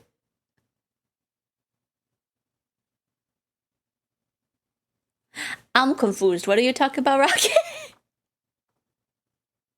Changing the saddle and all that. Yeah, side note. I reckon let me just do a little confused ear wiggle. What are you talking about, Rocket? Wiggle, wiggle, wiggle, wiggle, wiggle, wiggle. Side note, I recognize the term from G-Witch, because G-Witch has a mobile suit by the name. Oh, okay. Ah, okay. Interesting. But yes, what are you talking about, Rocket? I am an affiliate, yes. I That's how you're able to sub, Rocket. Good lord. It's the defendant. Mrs. Gina Lestrade.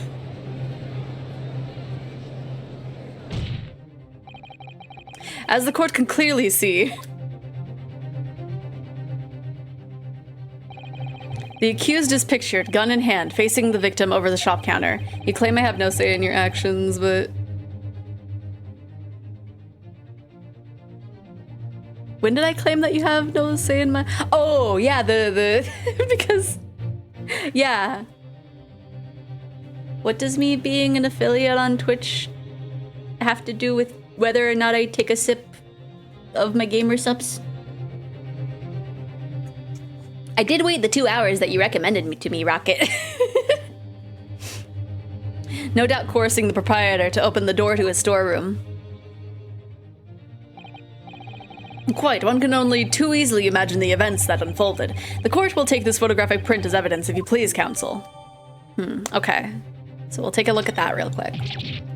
Ugh. I don't believe it. Jenny.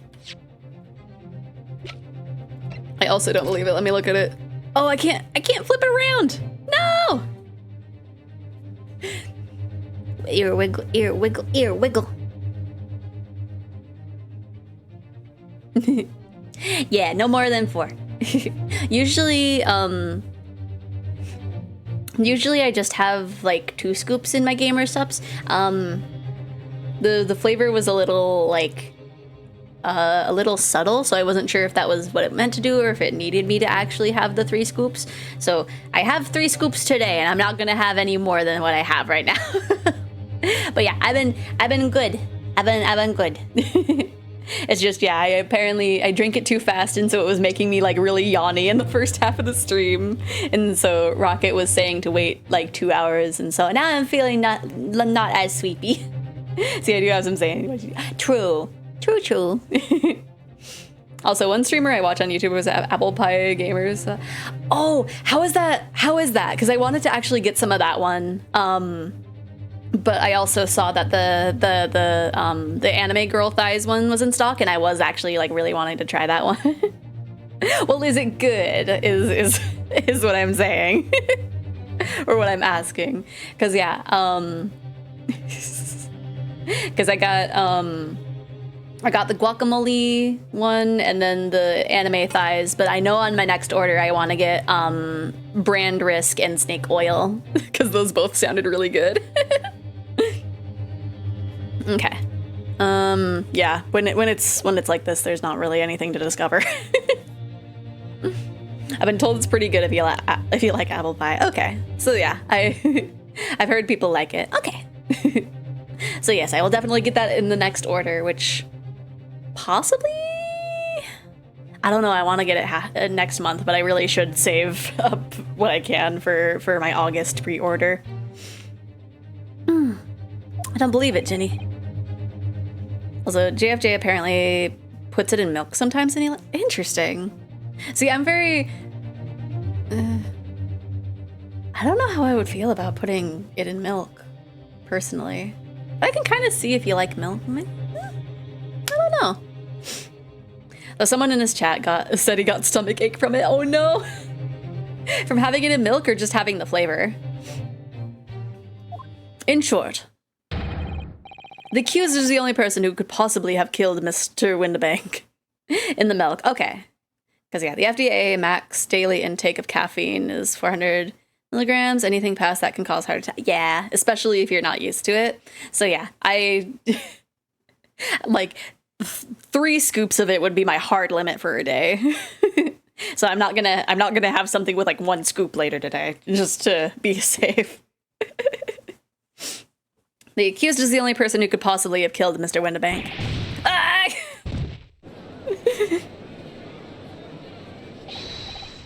I say, my lord. Me glancing at my 5 empty soda cans, I might have a problem, oh no! I wonder if I might put in a word at this point. Go ahead, Mr. Foreman.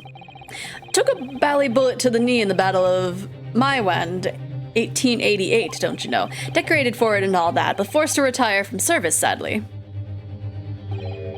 Of course, a medal can never outshine the exploits of chaps like us on the battlefield. Yes, Mr. Foreman, and what exactly is your point? Carried on the battle after retirement, you see, the battle of daily life, if you like. And here I am now, leading this small squadron, 6 men, all good and true.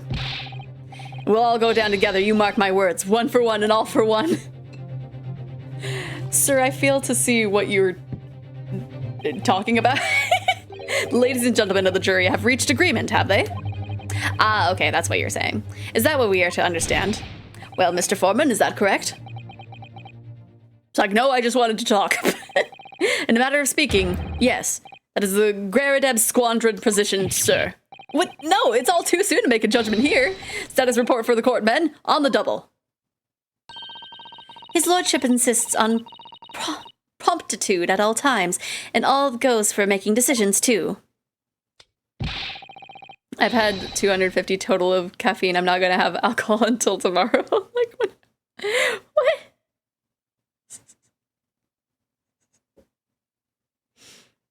I think you'll find the truth is as clear as day now. I could reach out and touch it.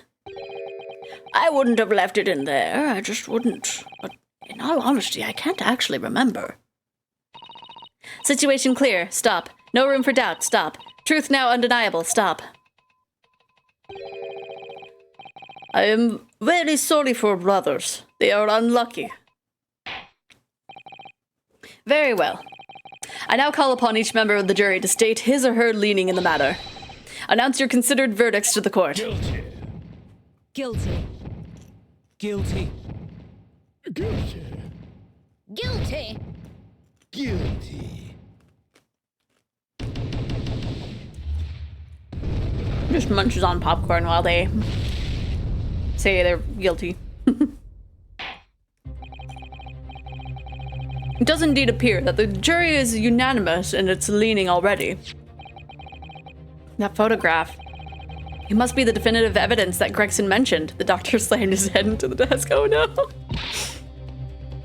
But Ginny didn't shoot him. No, of course not. My lord, the defense wishes to assert its right to a summonation examination. Very well. The court grants permission. I had 2 scoops of blue and stole my mother's energy drink because I thought it would be funny. Oh no. So you refuse to admit defeat again. How unsurprising. We shall proceed immediately with the summonation examination. Mr. Foreman, are all members of the jury ready?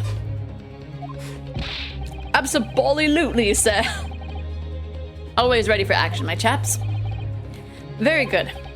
Ladies and gentlemen of the jury, you will each explain on what grounds you have determined the defendant to be guilty.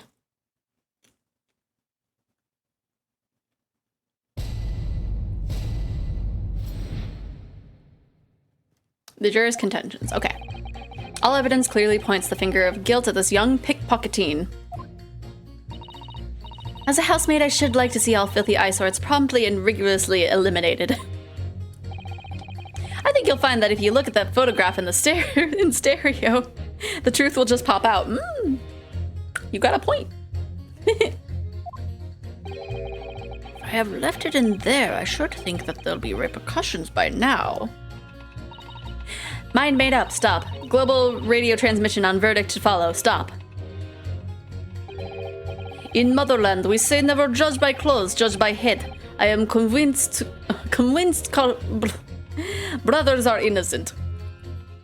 The circumstances of the crime and the evidence do indeed implicate the defendant rather comprehensively. The storeroom locked from the inside, in which the victim and accused are discovered alone. These heckin' jurors, right? In the accused hands, the fatal revolver, the firing of which was heard by the witnesses. I've got the jitters. Oh no, I gave myself a stutter and I'm sleepy, and this is after telling you to take a break. You didn't even take your own advice, Rocket. Oh no. The doctor isn't even thinking about, right? He's just like, where did I put that? Like, did I put it in the right spot? I feel like someone would have told me if I put it in the wrong spot by now, but like, I'm here, so maybe they're like running late to telling me. Like, did I? The people of London, yes. Not to mention this print. Take it from a chap who's seen action on the battlefield. This young girl's on the verge of pulling the bally trigger. Better not have left a scalpel inside someone, right? Thanks a lot, Mr. Sholmes. Oh dear, Hurley's cameras were supposed to help, not hinder. I'm afraid I think you have an uphill struggle ahead of you. But Gina didn't shoot Mr. Windibank. Which means there's more to the situation than we've yet to see. Agreed. Oh, actually, let me check something. I don't think it's... Okay, yeah, so... Okay, because I wasn't sure if there was like an opening around here, but... Okay, there is not. My advice comes from a place of experience, and sometimes I'll forget my experiences and redo them. Those who've not learned of the past are doomed to repeat it. Can't see it from there anyway, true. But like, I don't know. I think we would have seen like a peek maybe, but I don't know. Hard to say. You have the floor, counsel. Proceed with the summonation examination. So I think...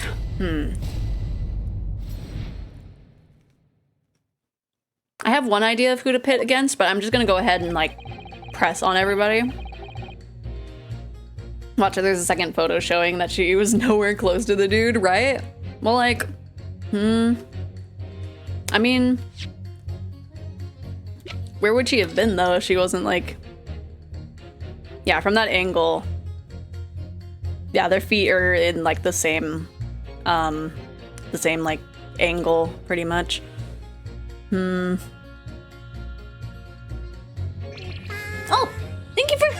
Thank you for the follow, Empress. How are you doing? we're doing our first summonation examination of this last trial. Well, not the last, but the last of the first half of the game. First game. Anyway, how are you doing? You're Mr. Natsume's landlord, Mr. Garadeb, aren't you? We must really stop meeting like this. It's like, I have no idea what you're talking about. Oh, you're that lawyer chap. Well, there's the turn up for the books. Yes, rather a turbulent time we had back then. Some extraordinary events took place at your house, that's for sure. Luckily, Mr. Sholmes and I were able to get to the bottom of it all. I think we did rather a lot for you, didn't we? All right, Mr. Garadeb's wife was wearing a maid outfit, right? Yeah, so maybe he does like maybe he does like maids, which, like, honestly, who blames him? I mean, obviously. I like that someone's streaming this game. Yee! We started a little bit earlier this month, but yee. We're still in the first half, but it's been fun now that we're not in the hand-holdy section, but also I'm in the section of just like, what evidence do you need? I know what you want, but not how to get there. I wouldn't be suggesting that, therefore you should change your leaning to not guilty or anything. I'll figure it out yourself time, yeah. Can't be denied, I suppose. Maids are pretty, right? They are really pretty. Curse of the Garadeb house was the talk of the town after that business. Lodgers moved out and I couldn't get a bally soul to take up the tenancies. People in maid dresses are pretty, yeah. Haven't had the heart to break the news to Joni yet. Bad enough that the old girl's clapped up. Yes, can't be denied. You did do rather a lot, but not for us, that's for a dash certain. I suppose not. Of course. There can be no suggestion of that being the reason I'm leaning towards guilty here, obviously. Obviously, but honestly, I really wish he'd pay more attention to the trial and less to juror number 2. Okay, so how about you? You're being prejudiced. Polishing the bench, I see. Again. A maid's work is never done. Not a blemish must remain. What exactly do you mean by filthy eyesores? On my way to market for his lordship, I have to pass through the East End. The place is full of beggars, pickpursers, and crossmen, the scum of the earth. A little harsh, perhaps. Let me be plain. If it were up to me, all those backslums would be made spick and span or eradicated. At least we have people like the great detective working to achieve those important goals. You're referring to Mr. Herlock Sholmes? That's right. I like to keep abreast of all of his exploits by reading Rand's magazine in between my duties. He does wonders cleaning up London streets. In my opinion, he should be declared an honorary maid of the capital. Mr. Sholmes? A maid? Put him in the maid outfit. Put him in there. It is really quite unforgivable. Gutter scum having the audacity to shoot our very greatest detective. Minor detail, it was the 2 brothers in the stand who shot Mr. Sholmes, not the defendant. A minor detail indeed. They are all gutter scum as far as I'm concerned. Well, it just might be the idea to get our facts straight anyway. Yes, all right. I shall amend my statement. Nice. Okay, cool. Cool. Those brothers are the scum of the earth. They should swing by They should swing by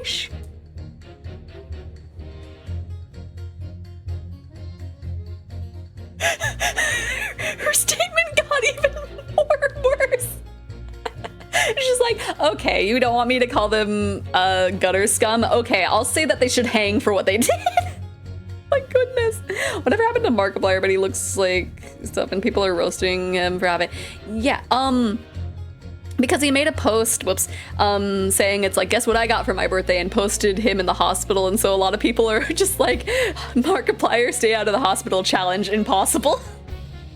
But I don't think he actually said why he was there. A lot of people are thinking like either he got LASIK or he got pepper sprayed or I don't know what else. She really is a fangirl for Shomes, absolutely. If you change to not guilty and I can maybe get you a signature, right? Okay. So I don't think we need to press on that again. Okay, so your statement has no relevancy. What do you mean look at the photograph in stereo? Sorry, what? Don't you know? If you look at the photographic print normally, it looks as though the pickpocket. Ooh, maybe we'll see them in the. Oh, maybe in the other one we'll see the brothers, and then it's just gonna be a case of he's actually looking at the brothers coming in, and he was just having her look at his gun. I don't know. It looks as though the pickpocket girl is about to shoot the victim, obviously. But there's no indication that the defendant ever fired the gun. All I'm saying is that if you look at the same print in stereo, it could reveal all sorts of new information.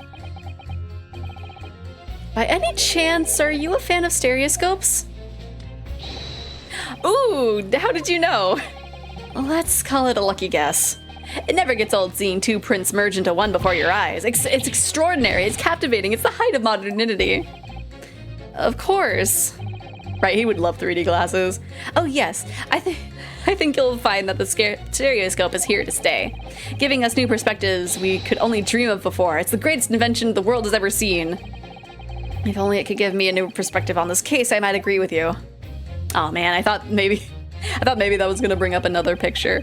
But also, like, juror number 3 would absolutely have his mind blown by 3D or by VR technology. If I have left it there, I should think that we were precautions by now. What exactly have you been muttering about all this time, sir? He would die, right? He would immediately ascend. No hand holding, that dude is giving you the answers, right? Yeah, but like, Ryonosuke is not having everything click together because he doesn't actually have the second picture. What exactly have you been muttering all this time, sir? You keep talking about having left something somewhere or something like that. Ah, so sorry. As you could probably tell, I'm a surgeon. A surgeon? That totally passed by me. Of course, people conducting surgery in this country aren't considered to be doctors, oh no. Even though me and my kind are at the forefront of medical science, the real brains in the field. So, what is it that you think you've left behind? Ah, well, that's a little embarrassing, to be honest. You see, I was operating on someone yesterday, standard thing, went in through the abdomen. But when I'd finished the procedure, I couldn't find my scalpel anywhere. Oh my gosh, Lion, you were right. He did leave a scalpel in someone. What? Did he? Surely not. Oh, do you think it's Shomes? Oh my gosh, I hope not. Exactly. Surely not, you say to yourself, don't you? Worrying, isn't it? That's what's been troubling me this whole time. Could I really have left my scalpel inside the fellow's belly? No, of course I couldn't. So there you have it. Like I said, a little embarrassing, really. That's one way of putting it.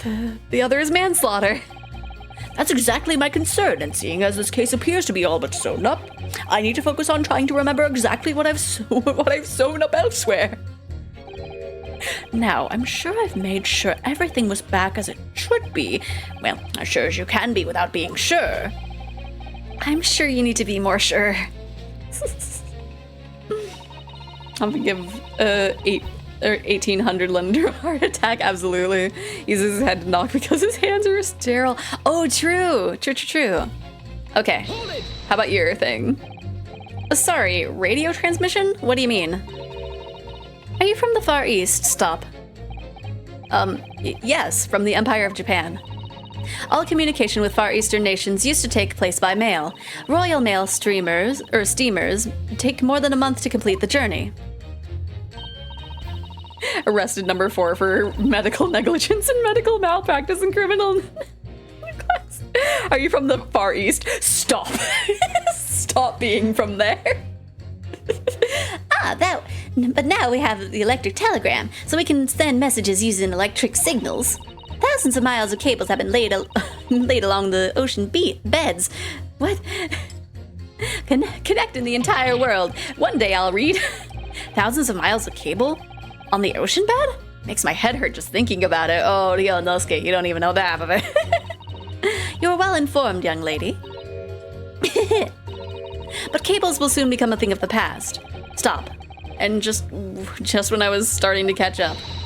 Radio transmission to the future. Stop. Message carried over the airwaves is to 4 corners of the globe. But stop. Excitement growing. Stop. Atmosphere electric. Stop. Right. Try not to wear out your fingers. Era's wireless telegraphy. Stop. Driving technological revolution. Stop. And people say inventions like the stereoscope are the height of technology. What utter piffle. I can't understand it. I really can't. They're just silly toys. Oh, we got a fight going on here. I know this is just Morse code stop, but still. Stop being racist. This is the period before Japanese push to catch up with the rest of the world, right? Juror number 3. Sorry to interrupt when you're obviously fuming, but... What? Do you perhaps have something to say about juror number 5's last remark? As if I couldn't guess. Oh, you bet I do. Say it again. Go on. I dare you. Fight. Goodness, are you talking to me? I think he just might be, yes. You think stereoscopes are just toys, do you? Huh? Absolutely. I mean, really. A machine to view photographs in 3 dimensions? Why on earth would you not just use your eyes to look at the world around you? It's all 3-dimensional. What a great way to appease the man. No, I'm sorry. Stereoscopes are of no practical use at all. You just don't know. Pardon? I think you'll find that viewing a photograph through a stereoscope can unlock all sorts of possibilities. I'm obviously going to have to demonstrate. What sort of possibilities? Well, take a crime scene, for example. If you had a pair of photographs from a crime scene that you could view through a stereoscope, it could reveal hidden clues you'd never even noticed before. What? Have you got any, Luna? Any prints we could look at with a stereoscope? Yeah. I don't know if we... How about the print here? It should do the trick, I would think. I'm guessing it means this, right? Because we don't have a second thing for the crime scene. Ugh, I was wrong. I can't actually think of anything we could use at all. What? Really? Oh dear, I think maybe I need to have a stereoscopic look at your brain sometime. What's this supposed to mean? Oh no. Cause we only have the one photo, so unless us showing that, I don't know. Maybe we'll get it from this guy. I kind of doubt it, but maybe. Please tell me you're not villain Bolshevik, the Russian revolutionary. Revolutionary? Wasn't there supposed to be a second-hand? Yeah, there is one in the shop, but like we haven't thought about it apparently. Duh, I believe there is such a rumor. It's just a rumor? As you see, I have an unfortunate appearance. I look like a vicious criminal. Your words, not mine. Just want to point that out. People call me revolutionary, murderer, or autocrat. And which glove fits?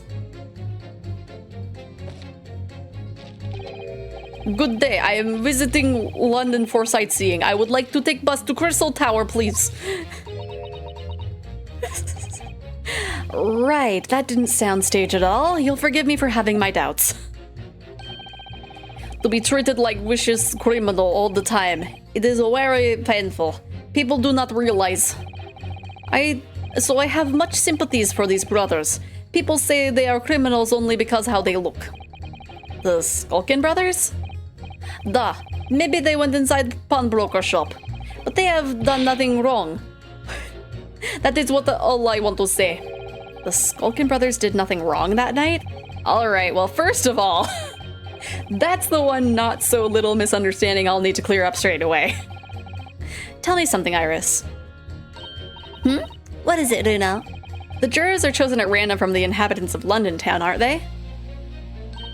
Yes, it's amazing, isn't it? In that case, how is it that there's a Russian tourist sitting among them who looks for all the world like a revolutionary? I wish I knew.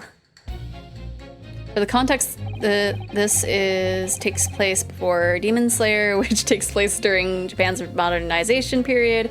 There you have a freaky, beautiful mixture of traditional Japan architecture and dressing mixed with the, at the time's modern architecture and dressing. Ah, interesting. Okay. If I can't change the minds of more than half of these 6 of these viewers, or jurors, the trial will be over. But we know that Ginny would never shoot anyone. Yes, we need to find contradictions in what these jurors are saying and pit them against each other. I must be ready to go at whatever lengths I have to convince them of Gina's innocence. Okay, so...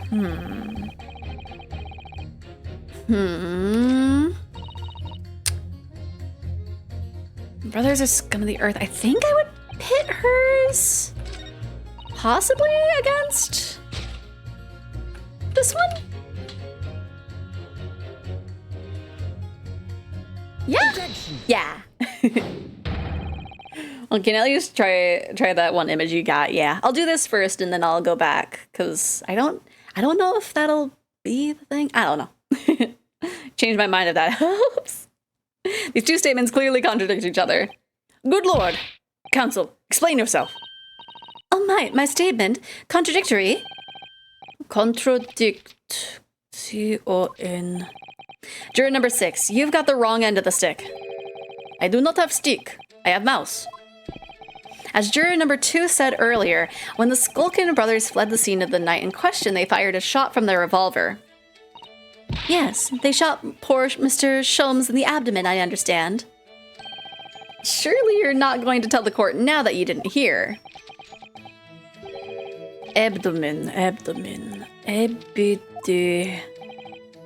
Sir? Sorry, my English is still learning.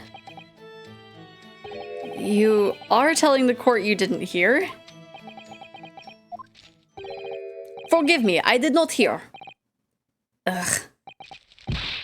Ah, here is word. Abdomen, part of person's body containing stomach and other vital organs. If this is what you mean, you should say in plain English. I am Russian, not native speaker. Who thought it was a good idea to let this man be on the jury again?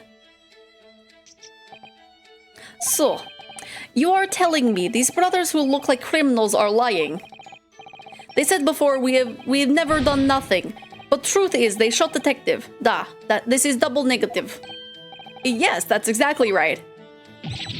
Lying is wrong, especially when lies said by a person who looks like criminal. Coming from you, that seems surprisingly prejudiced.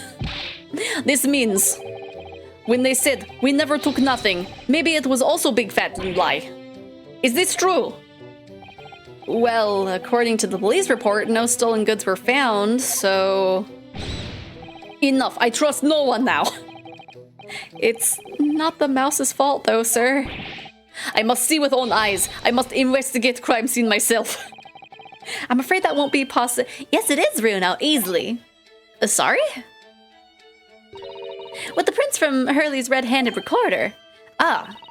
If you compare the print that pictured Ginny and the next print from half an hour later, you'll be able to see straight away if anything was taken or not. Cooey, Mr. Prosecutor. Tut. Calling on the prosecution in the middle of a summation examination of all times. The print showing the accused threatening the victim after she broke into the shop is this one. Following this, the victim and the accused moved into the storeroom. Meanwhile, the Skulkin brothers entered the shop and subliminally heard the fatal gunshot ring out. Do not say I have the wrong end of the stick. That is an inappropriate statement. He doesn't have a stick. He has mouse. Sadly, none of the events were captured on film. This is the print produced by the camera half an hour later after the brothers' flight. Ooh, okay. So the thing was broken. This is taken after Hurley was shot then. As far as I can tell, nothing has been taken. That does seem to be the case. Stuff was moved slightly. I can't notice anything that's obviously missing in the second print. Okay, so now we have the two prints. So the brothers who look like criminals told only one lie.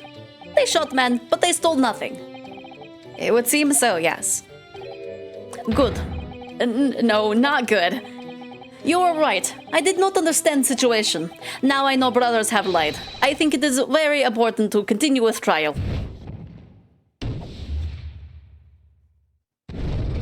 Okay, so we got that. And so, in theory, the maid would also say innocent? Yay, well done, Runa. The balance is shifting. Well, it's a start, I suppose. But there must be more in what the jurors are saying that I can use to expose the truth. And if I can do that, we might turn the situation into our favor still. Thank you, counsel. Continue with the summon. Wait. I think this is the first time that both people I've pitted against. Huh. Well, I'm pretty sure Terrace does not like liars, Strange, honestly, right? Because I think it's like a revolutionary. So, I don't know. He was in the newspaper of someone to keep an eye out for, but it's tough to say. I kindly hand that new photographic print to the bailiff to be filed as evidence. Thank you! Okay. So now we can do that with the lady. Another print in the court record. I wonder if we can use, or we can make use of that. I guess even revolutionaries have standards, yeah. I'm revolutionary, but not criminal. I am not heartless. Okay. Okay, so it was with this. I'm like trying to be very careful to not skip what we need.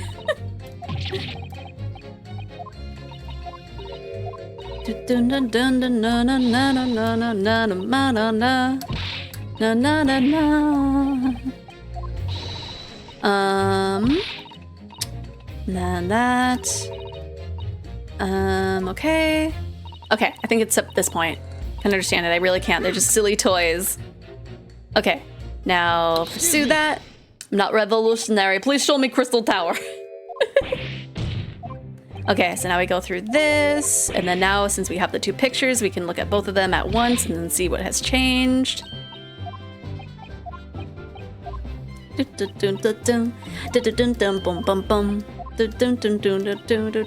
really glad that like presenting the wrong picture like didn't ding us a point. Okay. I do, absolutely. Absolutely this time. Okay. So that one. Take that! All right then, juror number 3.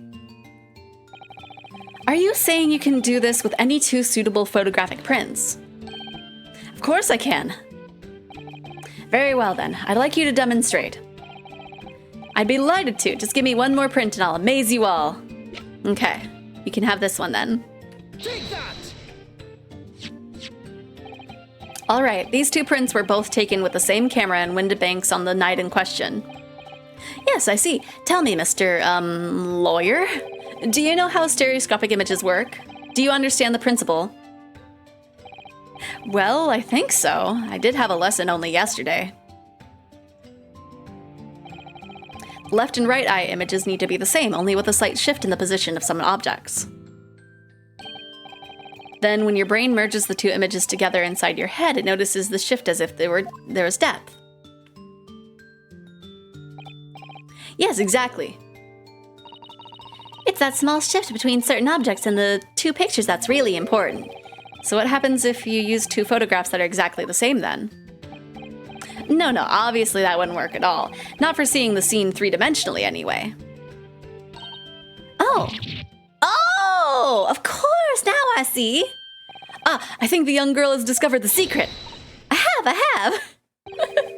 Can you uncross your eyes before you tell me? Having another look at these two pictures from Hurley's camera, Bruno. Go on. Okay. Let me do it real quick. As quick as my eyes will let me do it. Oh, come on. I'm trying to fuse the two books. Oh my gosh. Why is it? Ah! I'm like trying really hard. Come on.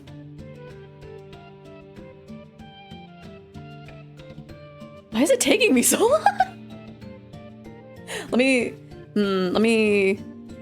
Is it a matter of it being like too large of an image? Let me...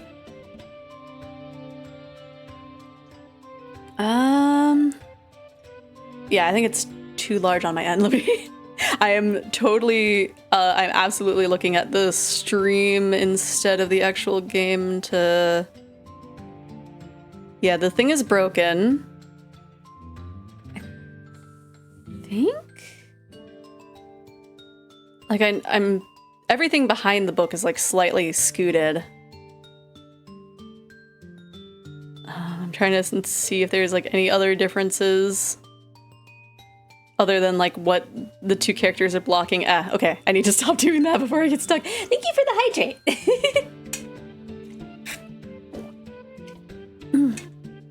Can you see that there's some really obvious difference between them? Of course there is. There are two people in the first, no people in the second. Well, yes, you can see that straight away, but now... Try looking at the pictures in 3 dimensions. All right, I'll give it a go. So, to start with, you have to cross your eyes and then try to make the two pictures overlap exactly.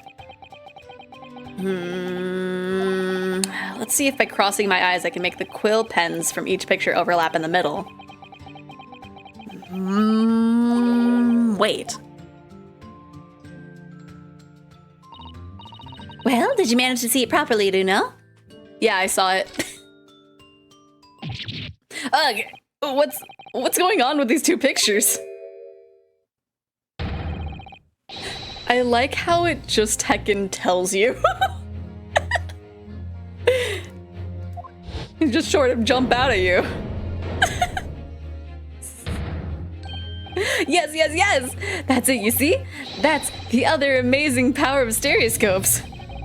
Right, the judge. Other amazing power. Is someone going to explain this black magic, eh? Why the deuce do some of the items on the counter seem to jump out at you like that, I think you'll find that if you consider the basic principle of the stereoscope, you'll understand you'll answer your own question. Basic principles of the stereoscope. As I said before, if you try to look at two identical pictures using a stereoscope, it won't work at all. It's a slight shift in the positions of certain objects that let you see the pictures three-dimensionally. In other words, even though at first glance it seems the objects on the counter haven't moved at all between the two pictures, this shows that actually, there must have been even a slight shift in their positions. Yes, there must have been. Now hold fire, sir. Got a reasonable grasp of this whole cross-eyed business now, I'd say. But why the devil does this shift between the two prints exist in the first place? Well, what's the answer, fellow? Come on, you're the cross-eyed bastard. What? Me? I haven't the first idea. You know, Duno, it's quite simple. It is? Just think it through step by step. The first photograph was taken at 1 a.m. Then, 30 minutes later, the second photograph was taken. But the position of some items on the counter appears to have shifted slightly in the interim.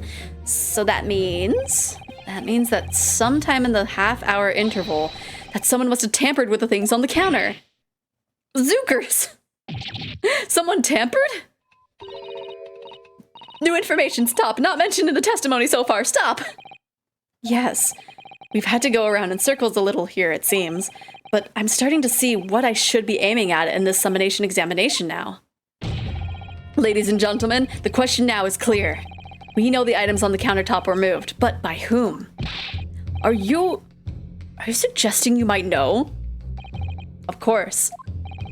I'll tell you right now who was responsible for the almost imperceptible shift in the items on the counter. The guys Take that! No? It was the witnesses currently in the stand. The Skulkin brothers. Or the Skulkin. Wait. This does not agree with what brothers said in testimony before. They said they did not even have time to pull dukes from Lucy Lockets. My phrasebook says dukes is meaning hands and Lucy Lockets means pocket. But is this another lie? Is this what you are saying? Yes, I'm afraid so. Oh, now hold on there a minute. You can't be sure of that. I quite agree. The accused is the common pick purse after all. It's perfectly possible that she went through the things on the desk to see what she might steal. I think that's unlikely. And why exactly? As you can see from this photographic print, the defendant was pointing the gun at the victim.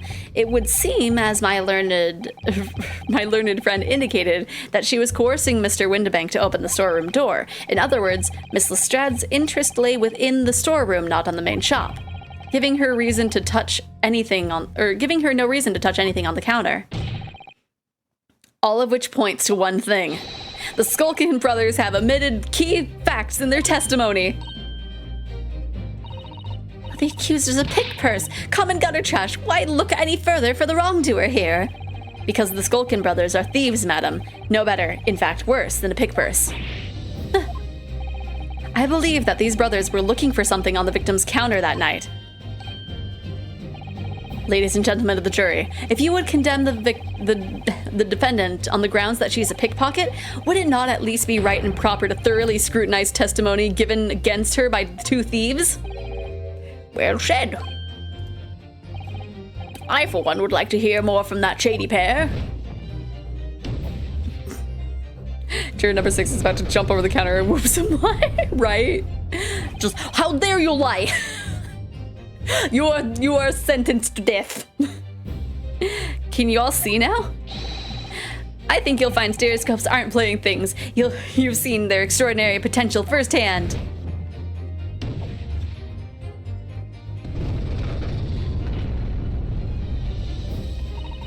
Wholeheartedly agree. Stop. Must purchase after trial. Stop. Will return home via Regent Street. Stop.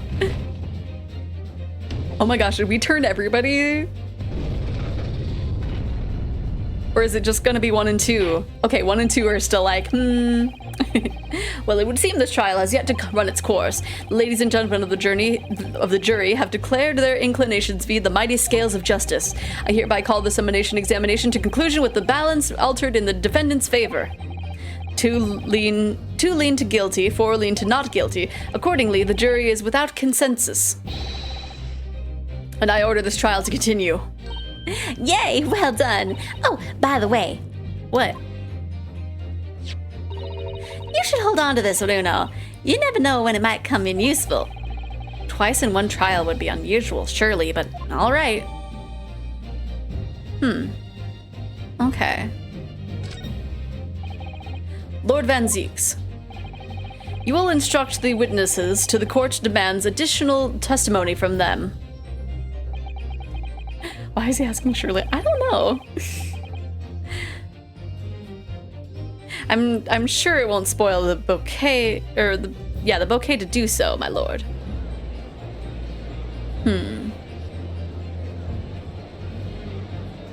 Oh no, I sense it to be continued. I've won myself another chance to probe that pair about their activities that night at least. And I won't stop probing them until I've proven that Gina is innocent.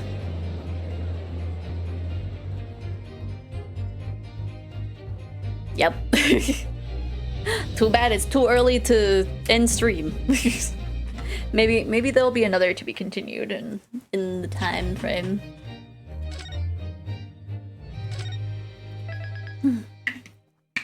Okay.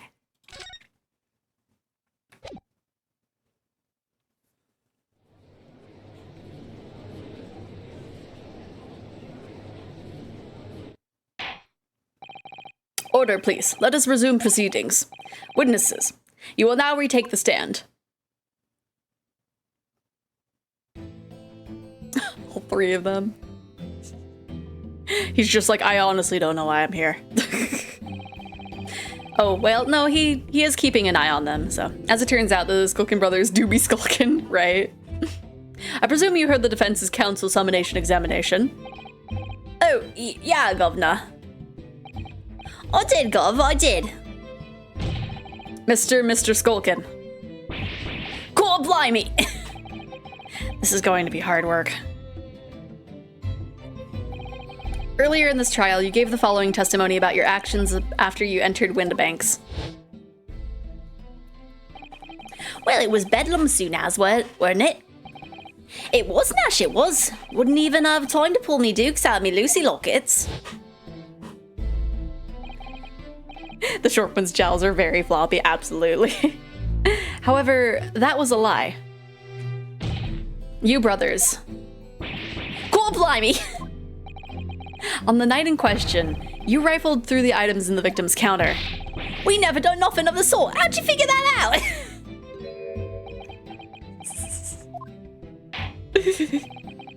You will now give formal testimony once again.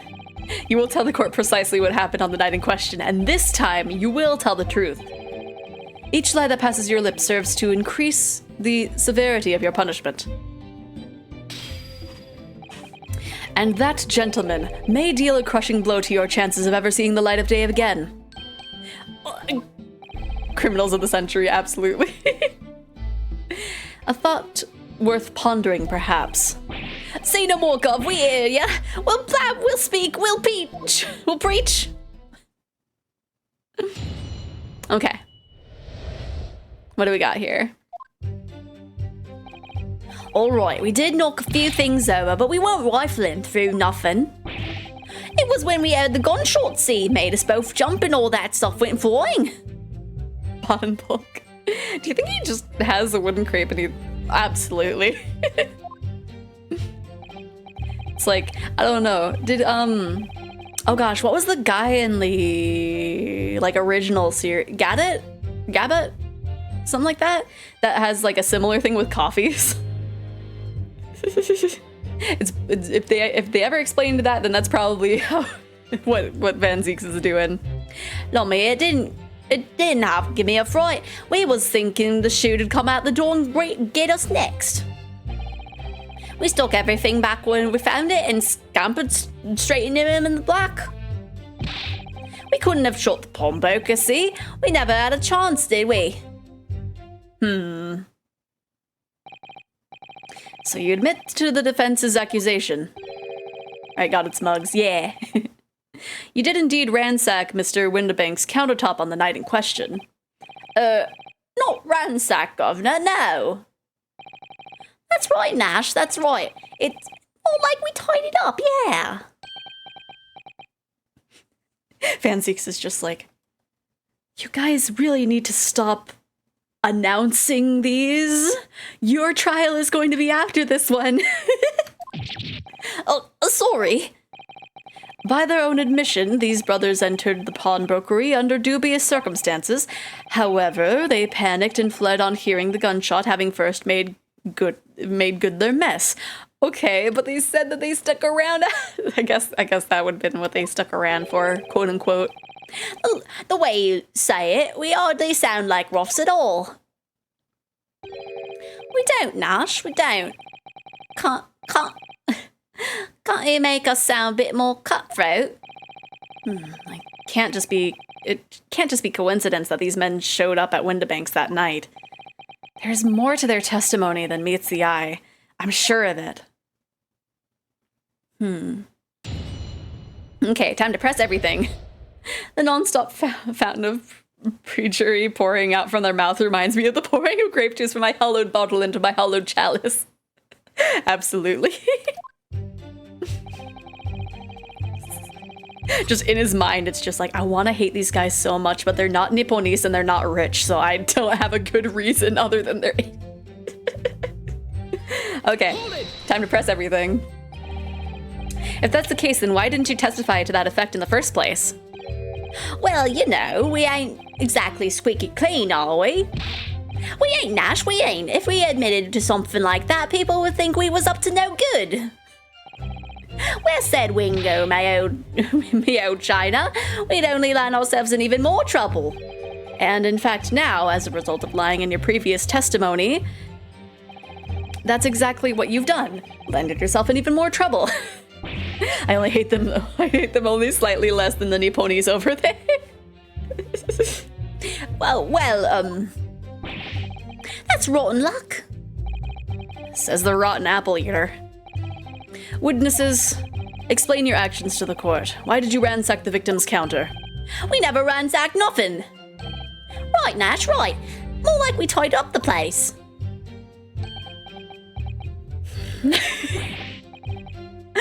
Sorry. Okay.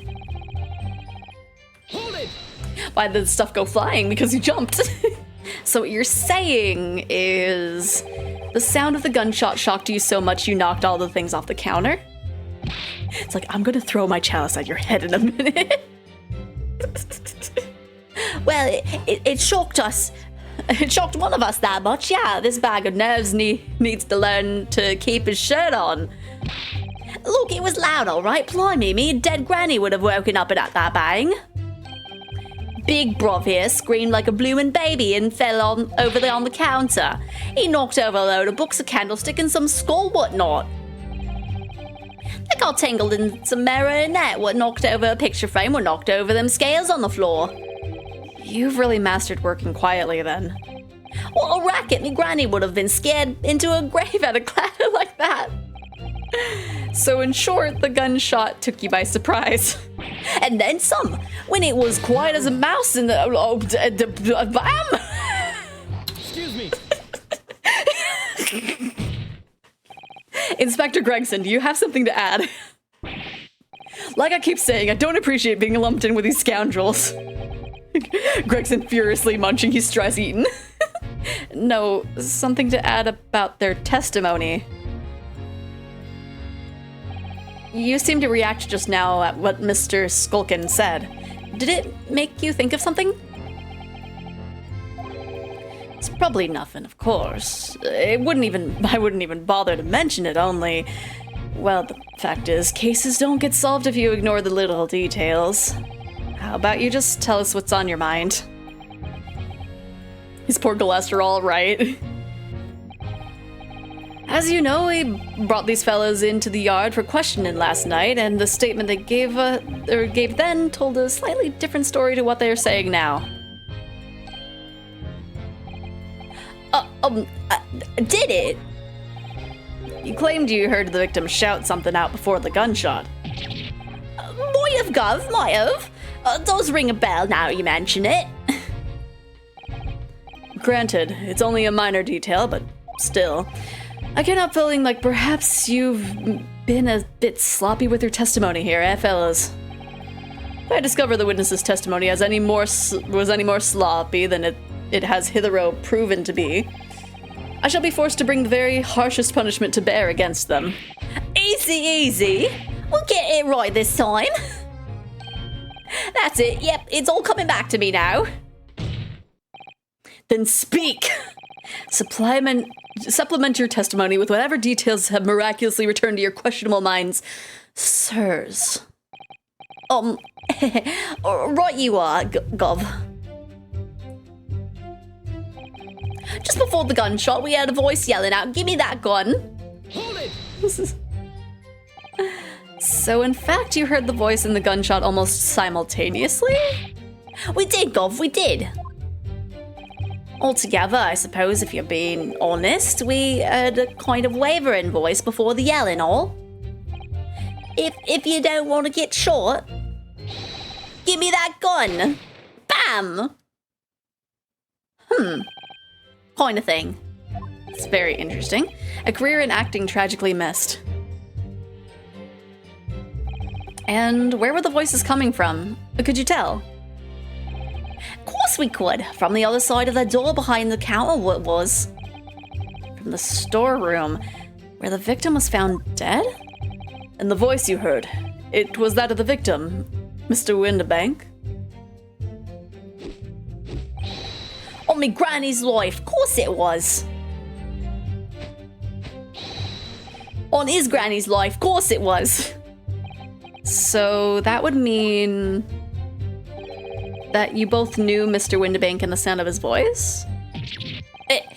So that would mean... What? What, Nash? What? Any ideas? Yes, Counsel, indeed it would. No. We didn't know the geezer.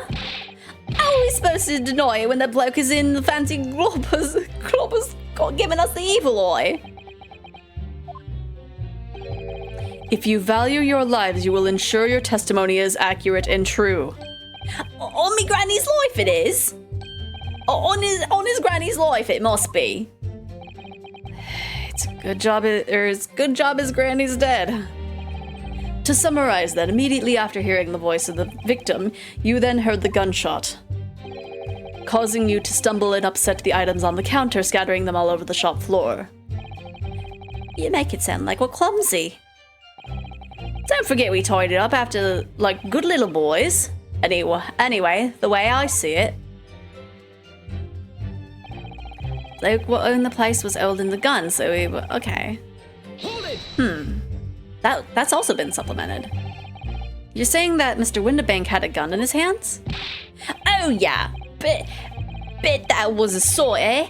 Them two waving guns at each other must have been pretty heated. I mean, just before he shouted, we had the geezer say, if you don't want to get shot. Didn't really sound like he meant it, mind.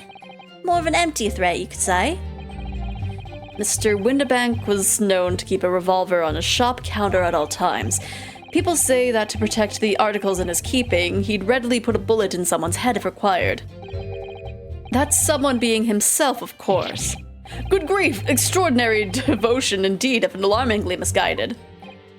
Well, he certainly sounded like he was ready to pull the trigger all the other night. Only the person he was going to shoot beat him to it. Cooked his goose proper. I wished he squeezed the trigger instead of wasting time shouting, "Give me the gun." And it was directly after those words that you heard the gunshot? It was more in less than the same time, Gov. Give me that gun! Bam! Kind of thing. Yes, career in acting very tragically missed.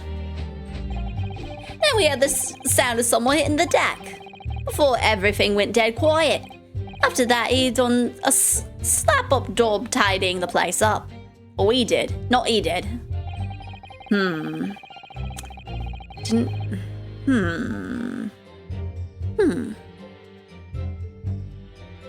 it!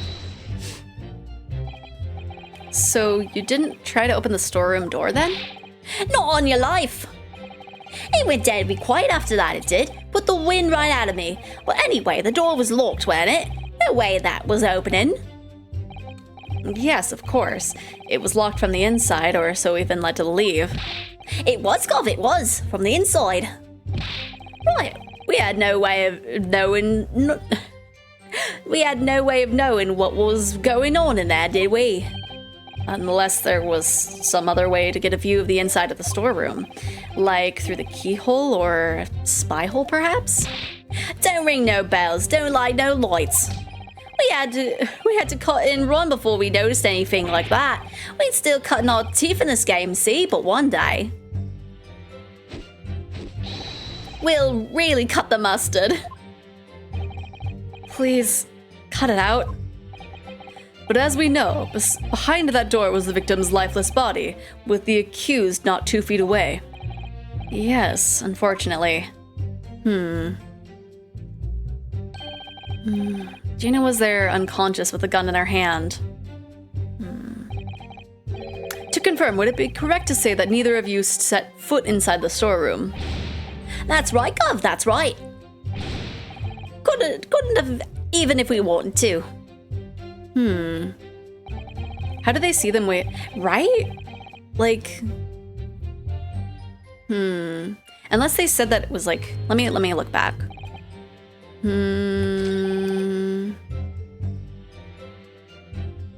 Yeah. Said that it was holding a gun.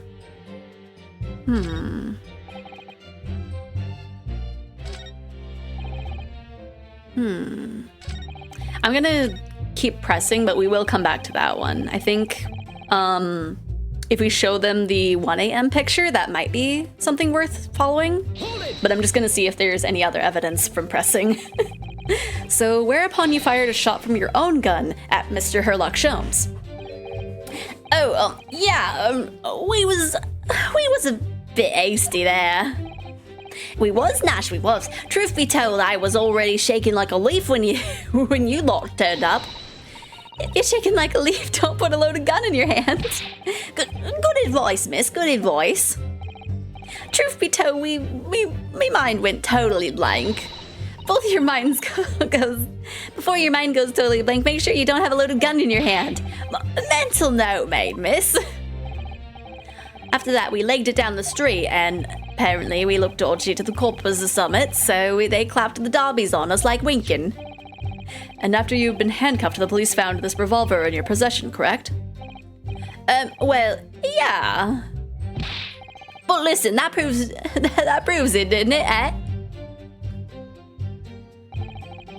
We couldn't have shot the pawnbroker, see? We never even had a chance, did we?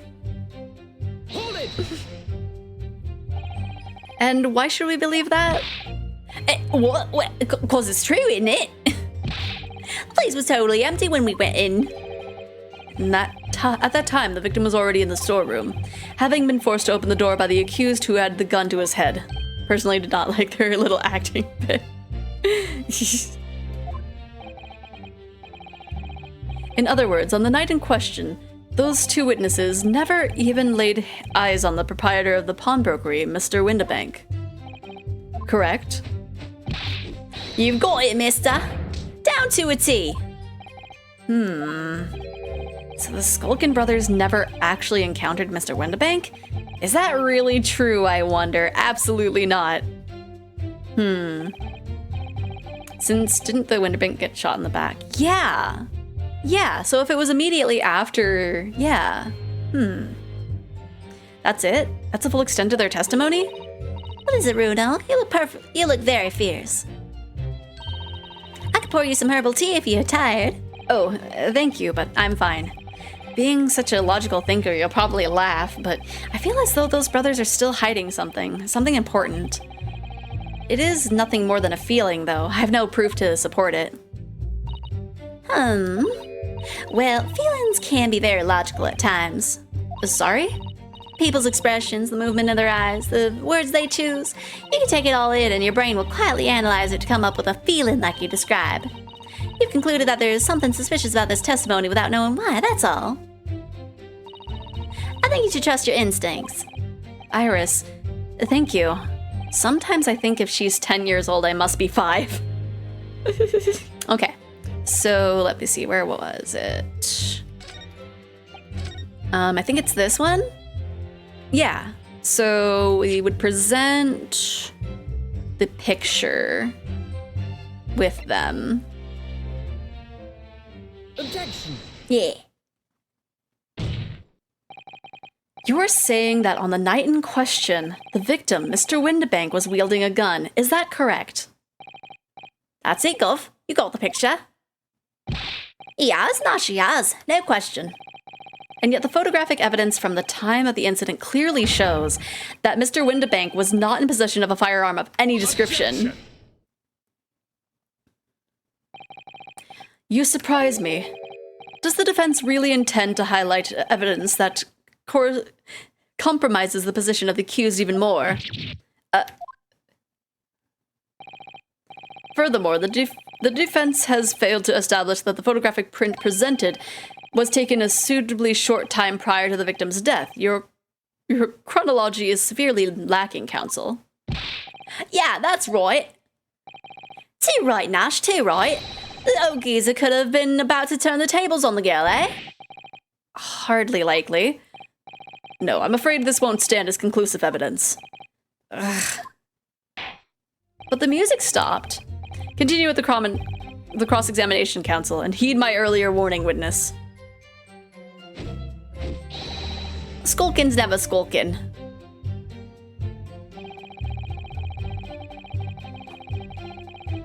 Okay, that was weird in like multiple facets?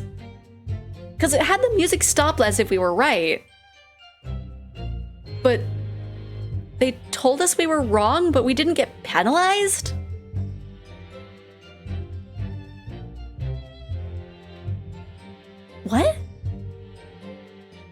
I'm confused.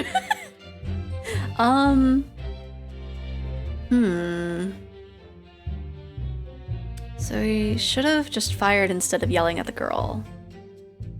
But... Huh?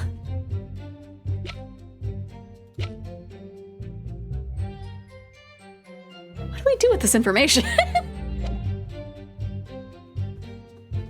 Let me look at the dialogue again.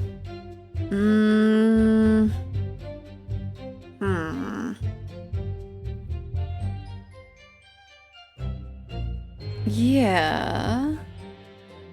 You're...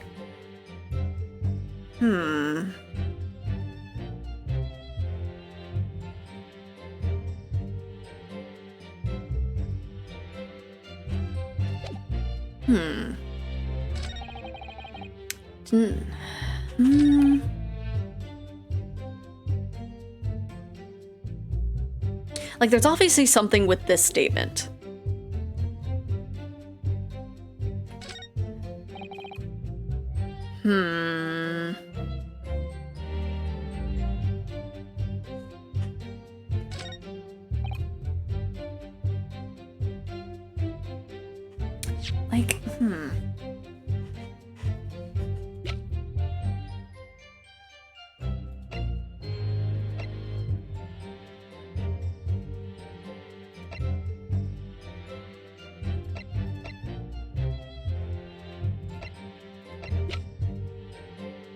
I think the fact that it, like, told me that I was wrong but didn't penalize me but acted like it was right has confused me.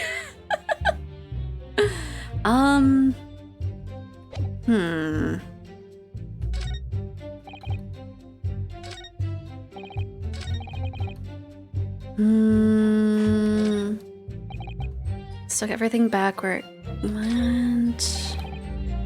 Couldn't have shot them. Never even had a chance.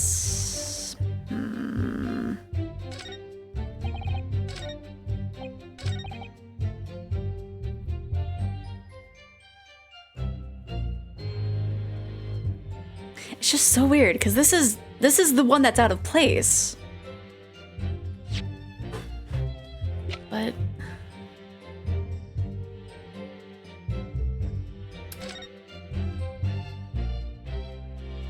is there something that this will show us? I wonder. Crime scene photograph definitely got a reaction though, right? It did, but like we didn't get anything for it one way or the other than like, hey, you should probably not incriminate the person you're defending, which, like, fair, but also it's weird that it was right but also wrong. Look at that, it totally changed shape just from one little button press. Well, that's what the button's for, you know? You're just like Hurley, you boys love pressing buttons, don't you? Oh, thank you for the follow! Wait, a second? A second lion. Us boys, says the 10-year-old girl. Anyway, now you can see what that really is a stereoscope, can't you? Let's see, I'm just seeing if there's... Yeah, that didn't really show us anything too expressive. Yeah, I don't know if this will really have anything to help. Right, even the color. You're both lions, and you both have the little Prime Gaming thing. I know I end up mixing you guys on a glance, and I'll have to be like, oh wait, it was this line. But thank you. Thank you for the follow. Welcome in. I'm trying to work out like what to do here. What if we just present it a second time? It's just like, no, there's something wrong with your statement with this. Spider-Man meme, right? We lion, bruvs. Okay,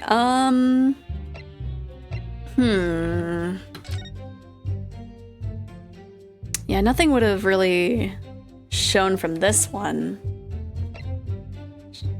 That's right, I'm gonna show you again. Yeah, you're saying on the night in question, the victim was holding a gun. That's it. You've got the picture. He has, no question. And yet the photographic evidence at the time clearly shows that he does not have the gun. And then they're like, that doesn't matter. The defense... Because, yeah, there's nothing that we would have, like, missed doing here. A suitably short time prior to the victim's death.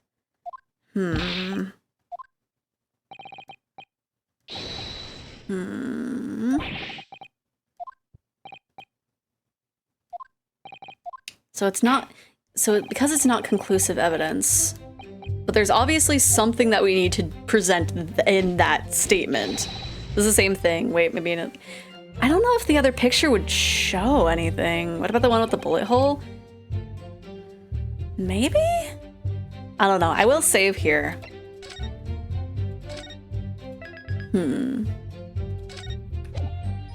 Because I want to try to get this before I have to end stream. But I also don't want to, like... I don't want to look up the answer. So maybe the bullet hole. Okay, that at least stops the...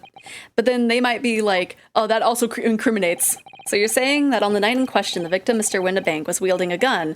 That this is the same dialogue, but... It's not letting us skip it? And yet photographic evidence obtained immediately after the incident clearly shows... Okay, so I guess it's just... Okay, now the music is triumphant. Okay. Well, at least it didn't ding us for being wrong. This is a throw things at a wall moment when we know the one that has a reaction, yeah. That Mr. Windibank was not holding the firearm in any description. Well, you what? Gordon Bennett, that ain't right. There can be no question that the victim's revolver was used in the incident. I guess the one that implicates Gina's not a good idea, I guess, but we'll see where this goes, I guess.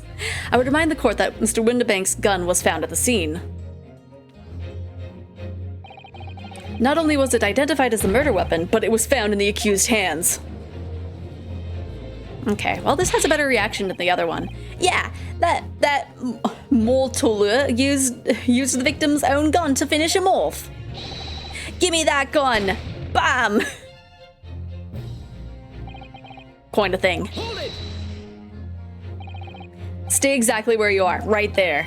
If the crime had taken place as you've so colorfully described in your testimony, it would give rise to an undeniable and insignificant inconsistency with the final moments you just acted out.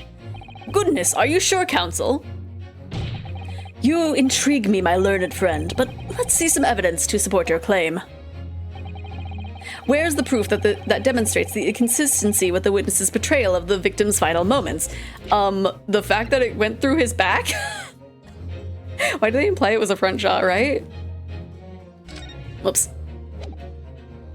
I keep pressing the wrong button when I try to present things. According to their testimony, the witnesses claim to have heard a shout of "Give me that gun," followed by the gunshot. Indeed, with the two events happening almost simultaneously, or so we've been led to believe. Yes, that's right. Now, if that testimony is true, it would mean that at the moment of the death, the victim and his attacker would have been facing each other. However, if I could ask the court to study the photograph of the victim's body again, you can clearly see that Mr. Windibank was in fact shot from behind. So, as I stated before, there is an undeniable inconsistency with your testimony, Mr. and Mr. Skulkin.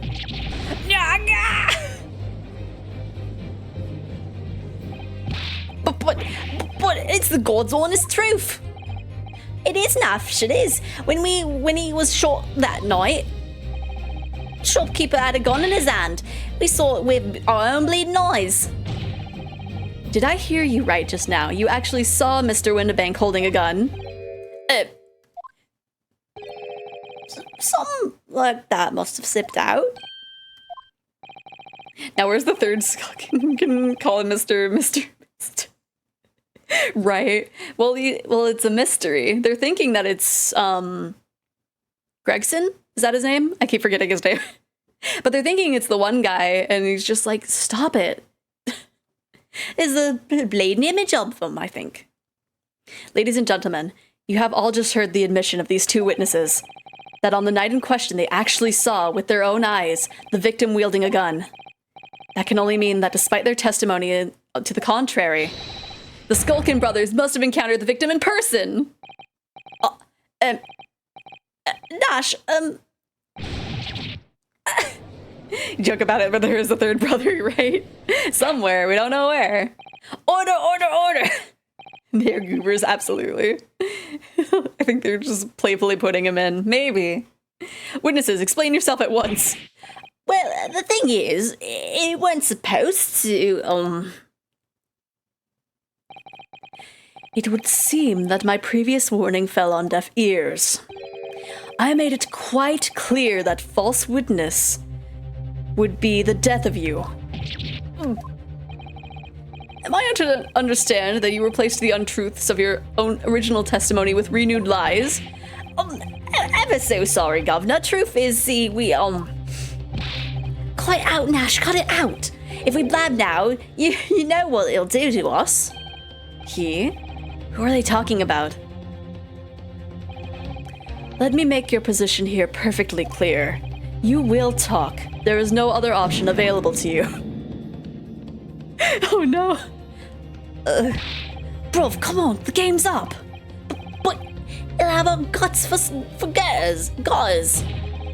In case it hasn't quite sunk in yet, no matter how hard you try to hide it, the truth will come out. Someone in the stands right? On the night in question, it is now apparent that you brothers met face to face with the victim. I demand that you testify again to explain the precise circumstances under which this meeting took place. Well, do we have to? On pain of death. I suggest you make yourselves fully aware that this is your very last chance to tell the truth. Okay. Alright, so we just got inside the gaff and heaved a sigh of relief when the geezer showed his mug. Give me that gun, he bellowed, and then he flew at us like he was possessed. I thought we had it. For no geezer, the bloke was strong as an ox. He chucked me over the counter. I pulled me gun on him and then he legged it in through the door in the back door. We never had nothing to do with killing him. That's all what happened, I swear. So you're now telling us that moments before the victim was killed in the storeroom, you in fact encountered him in the main part of the shop. Well, yeah, sorry. Well, we find ourselves at an interesting juncture.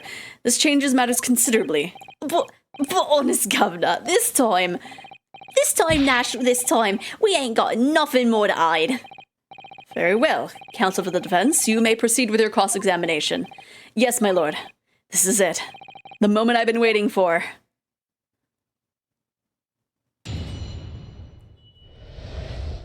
Encounter with the victim.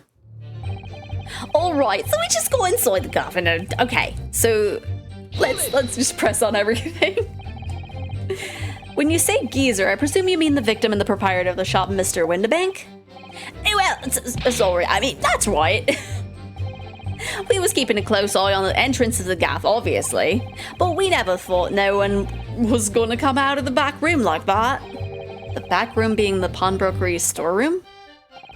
Yeah, that must have been where he popped from. Only place he could have been. So it would seem the victim was already in the storeroom when the brothers entered the premises. Which means Ginny must have been in there at that point as well. But that doesn't make sense, does it?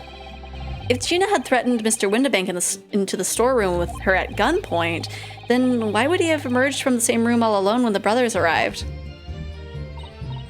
Oh, I don't know. Did you see the accused at that time? What, that mole teller? Couldn't tell ya. No way, Copper. We had bigger fish to fry then.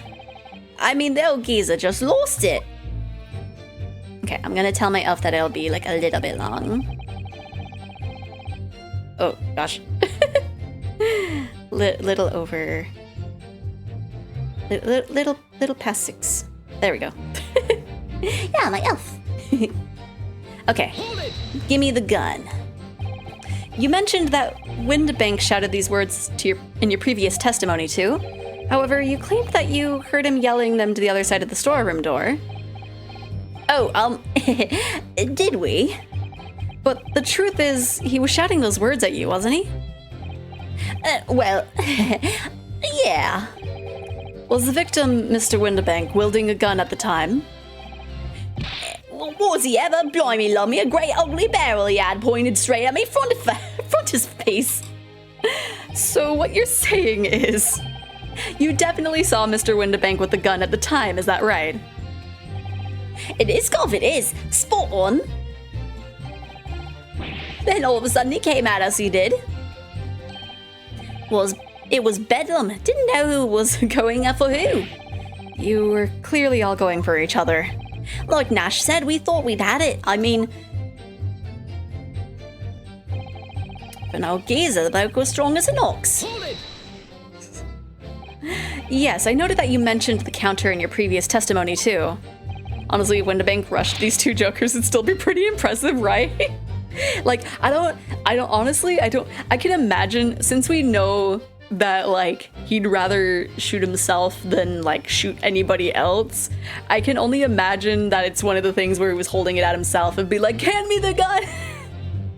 And it's just like, Well, yeah, of course we did. He knocked over a load of books, a candlestick, and some skull whatnot. I got tangled in some marionette, one knocked over a picture frame, one knocked over them scales on the floor. so in fact it wasn't the sound of the gunshot that shocked you and made you knock those things off the counter? Well, Big Brovere went flying over the counter like a gunshot, I could tell ya. But then that old geezer pinned him. You pinned him? He did, Nash he did. If he hadn't been there, the bloke would have flattened me like a bloomin' pancake in seconds. At the time in question, the alarm was raised at the local police station via the secret cable from the pawnbrokery. There was a button under the counter used to activate it, which was presumably pressed by the victim. That's right. When the brothers fled the scene and back onto the street, they ran straight into the arriving police, didn't they? Poor Mr. Windabank, he did everything he could to protect his shop. I am glad that he at least pressed the button. Though I guess if he had enough guts to put his own gun to his head, man, Windabank really did show these two jokers who's boss in that case, right? Okay. Were you intending to shoot Mr. Windabank? No, never. I was just, you know, looking out for me bruv, wasn't I? He was being flattened, don't forget. By a man whose shop was being burgled, yes. And then, the man fled into the storeroom when you pointed your gun at him, is that it? Yeah, that's it. He shoved me away, then ran off through the door and shot himself in. There's something about that last remark, something that doesn't quite ring true. I wonder why Mr. Windabank ran into the storeroom. What? Well, according to what everyone's saying, Ginny was in there waiting for him with a gun. Ah, yes, that's right. Tina allegedly used Mr. Windabank's gun to threaten him and force him to open the storeroom door. In which case, how did the gun end up in Mr. Windabank's hands again? I have no idea, but that is strange, isn't it? This little inconsistency could be significant. I should take a mental note of it. Look, the point is, me and my brother here. That's right, Nash, that's right. Me and me brother here. How do we... Have nothing to do with killing him. That's what happened, I swear.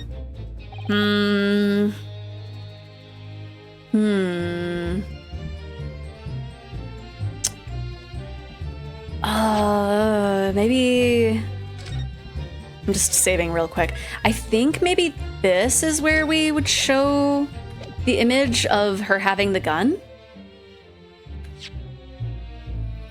Because he was going into the storeroom to... Ah, no, the music's still going. Not gonna press the last thing. I probably should. Okay. It was a good thing that I saved. Because maybe that last one will give us some evidence. Was that behind you? What do you mean?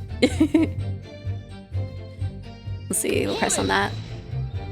What is behind me? They say you had nothing to do with it? Or use it? Nothing at all.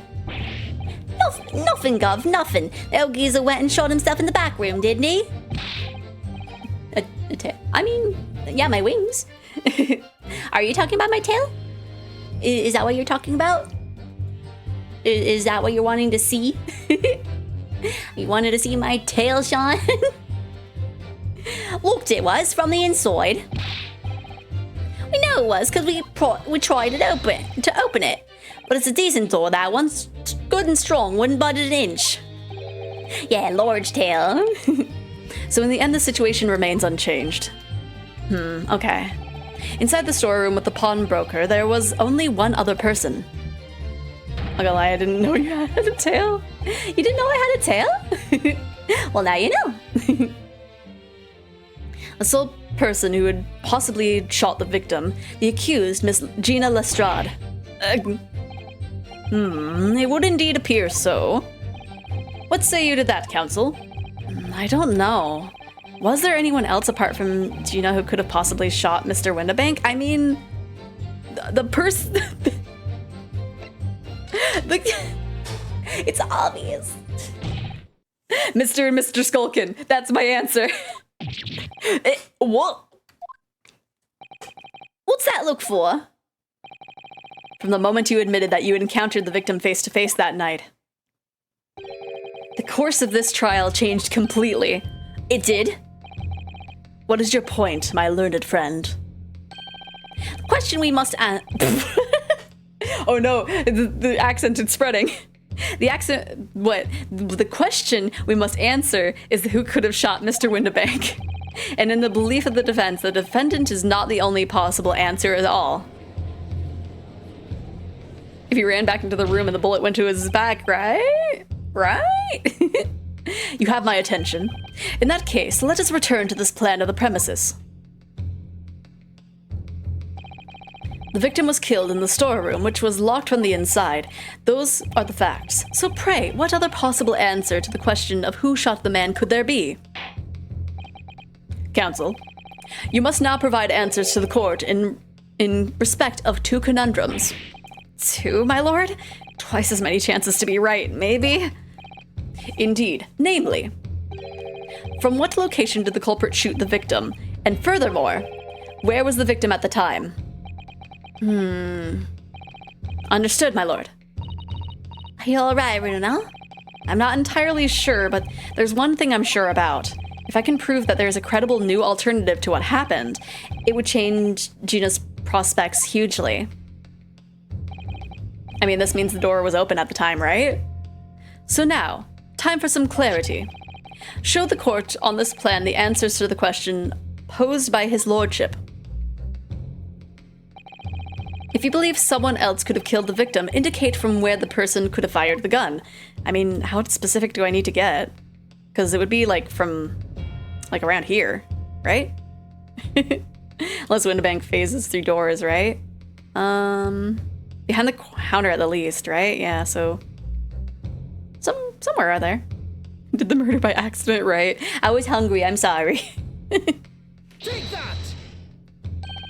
The defense believes that the culprit could have shot the victim from this location here. Did I do okay, Band 6? And in answer to the second question, assuming the culprit fired from the location indicated, where was the victim at the time? He'd been like... I don't know if I should have it like right here or like right here, but I'll go for in the room. Oh, the music stopped! His body fell into the room, yeah. The culprit shot the victim from outside the storeroom. Continue.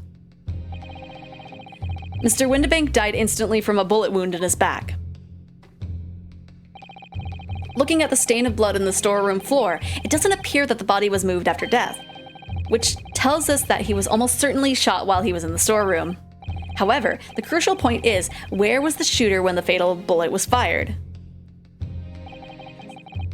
So you were adamant that the shot was fired from outside the storeroom? Well, according to the Skulkin brothers' earlier testimony...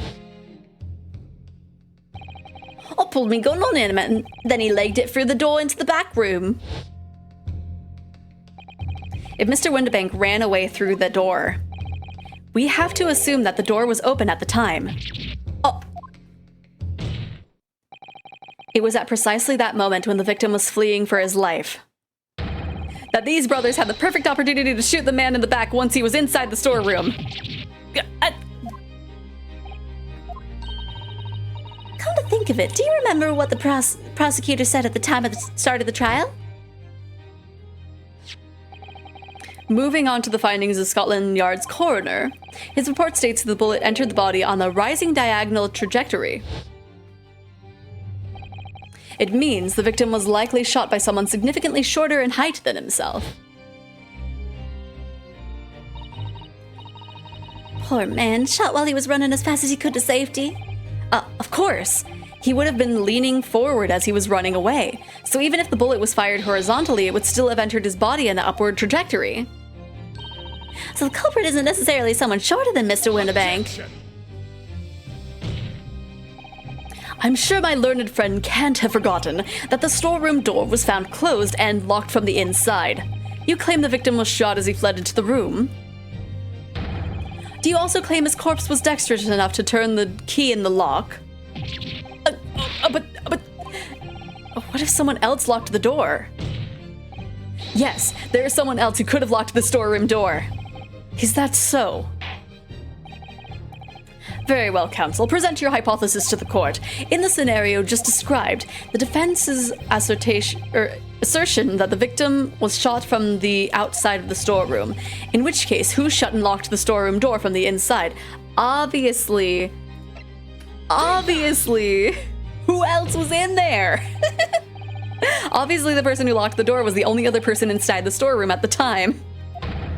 The defendant, Miss Gina Lestrade.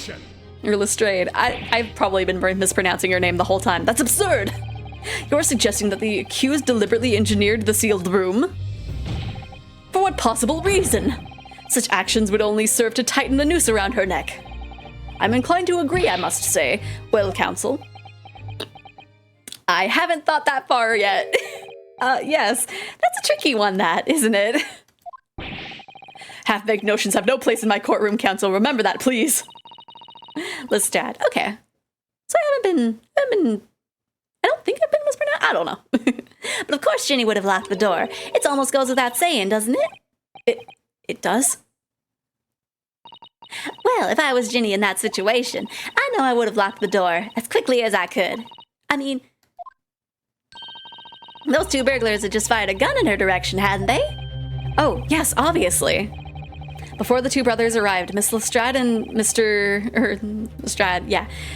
Windibank were in the storeroom together. Now, I don't know what went on between them at that time, but at some point, Mr. Windibank must have heard the intruders breaking into his shop and left the storeroom. Intruders, eh? That's us, bruv.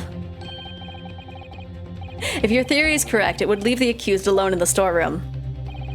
Yes, it would. Then, probably only moments later, the victim fled back through the storeroom door, hoping to escape danger. Bang! Hit in the back by the bullet, Mr. Windibank fell to the floor where he was, just inside the storeroom. And what we have to ask ourselves now, what would the defendant have done in that moment? I'll see where you're going with this. Outside the storeroom was a terrifying killer who had just murdered Mr. Windibank. As soon as that thought struck Miss Lestrade, she slammed the door shut and locked it, in order to save her own life. Hold it! So he got hit upward because he was running into the room, probably right. Yeah. but that ain't. I mean, we ain't the ones who done it. We're right, Gov. We ain't, bruv. We ain't. You gotta believe us. I mean, come on. We never shoot no one. That's blatantly untrue. I know for a fact that you would. Because before my own eyes, you shot Mr. Herlock Sholmes. There is only one logical conclusion here. Mr. and Mr. Skulkin, you brothers had every opportunity to have been the true perpetuators of Mr. Windibank's murder.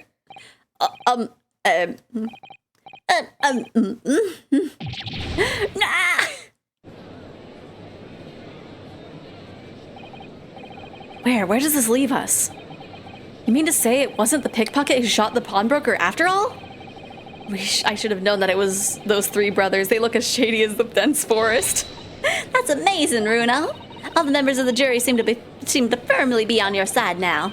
I know, first time ever and probably the last. Well, I think you've done it. Surely they'll have given a verdict of not. An admirable effort, my learned friend. What's this now? He's laughing? Also, we still have the third one missing.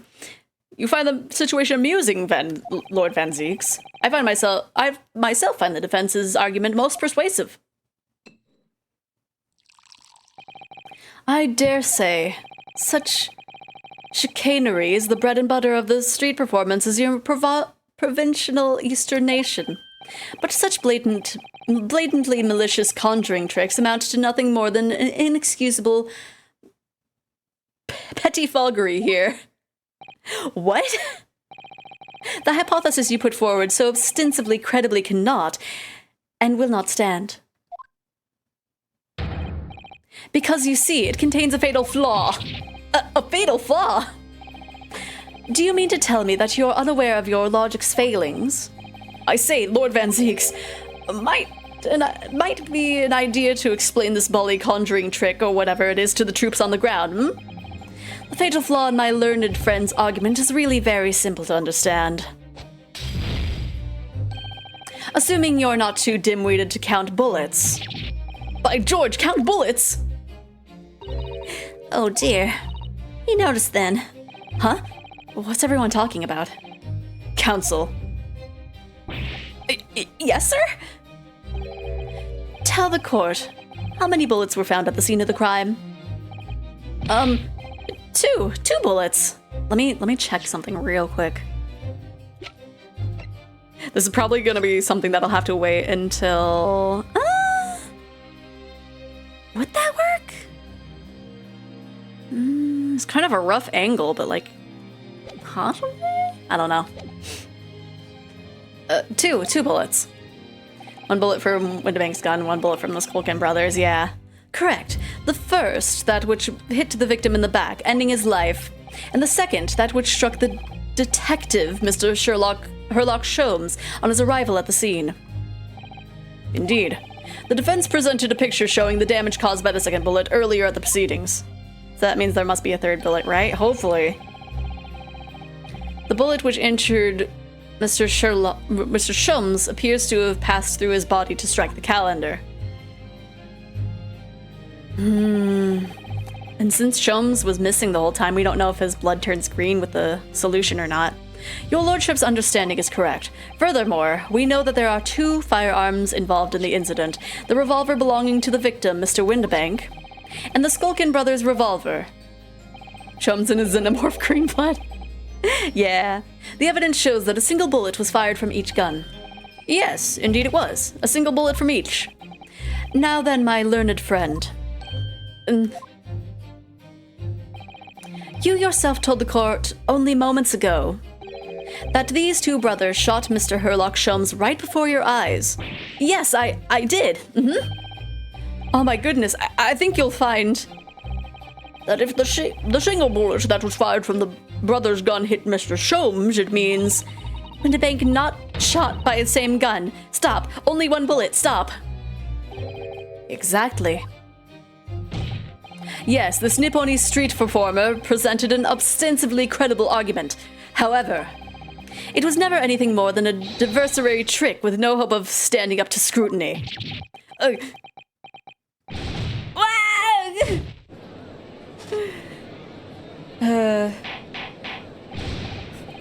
Order!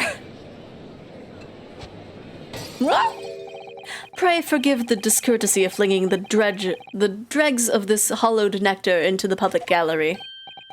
Lord Van Zeeks! But this court needs to open its eyes. The accused, Miss Gina Lestrade, is no ordinary little girl. There's now an unconscious spectator, absolutely. Despite her young years, she can, regrettably, no longer be described as a juvenile. No, the person in the dock is far from a law-abiding citizen. She has a past riddled with criminal conduct. The truth is, the accused broke into the pawnbrokery on the night in question with lonesome intent. As we can see beyond doubt in this print that depicts her threatening the victim with the murder weapon. And I have here in my possession the one more piece of evidence the prosecution wishes to present. That disc.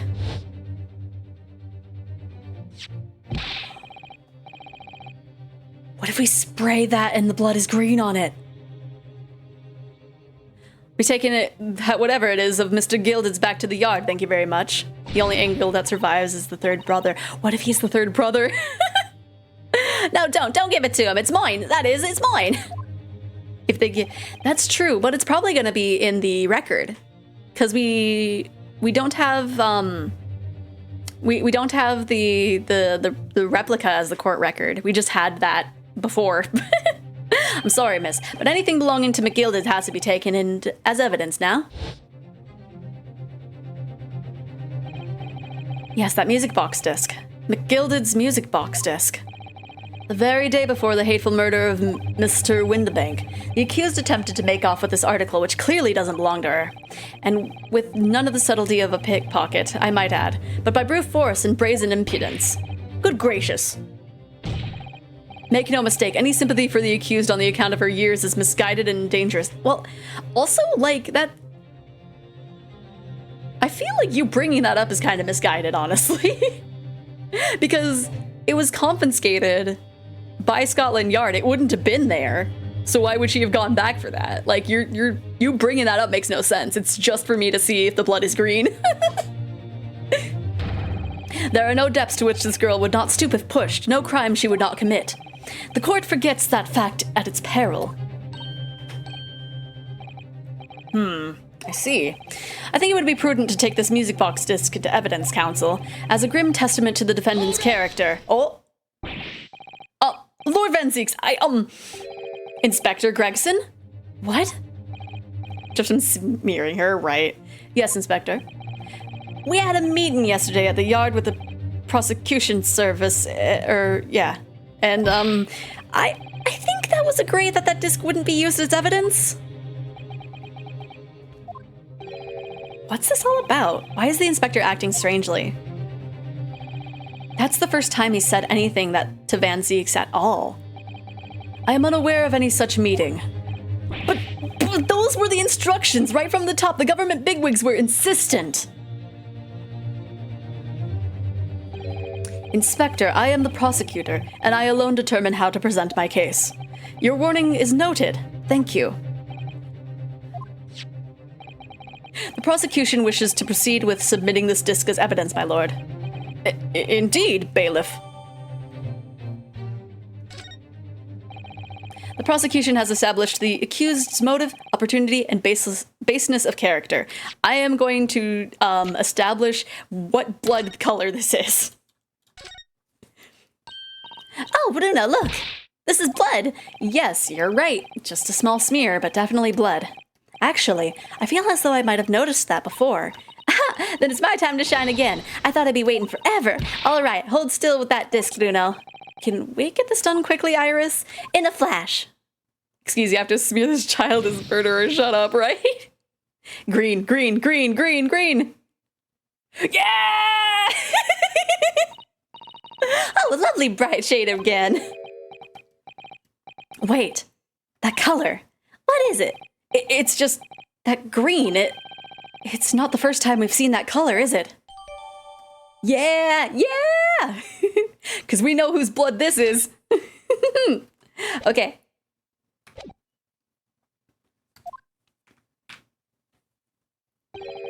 There is nothing more to add. Wait, whose blood? It was, let me see if I can pull him up. Ladies and gentlemen of the jury, I await your informed decisions and rest my case. It was it's this guy. Egbert Benedict. It's his blood. So I'm thinking maybe he's the third brother. And they're just like, I don't know. I mean, they're saying that this guy is the spitting image. They don't look that close together, but maybe. Because we're, like, it would be weird for him to already have been there. But they're like like in the beginning, they were very adamant that they had the third brother with them. Wait, so he was the one who got shot at the calendar? I think so. So maybe he had the other gun. Maybe he had another gun that would have counted for other bullets. I'm not 100% sure, but it's a guess.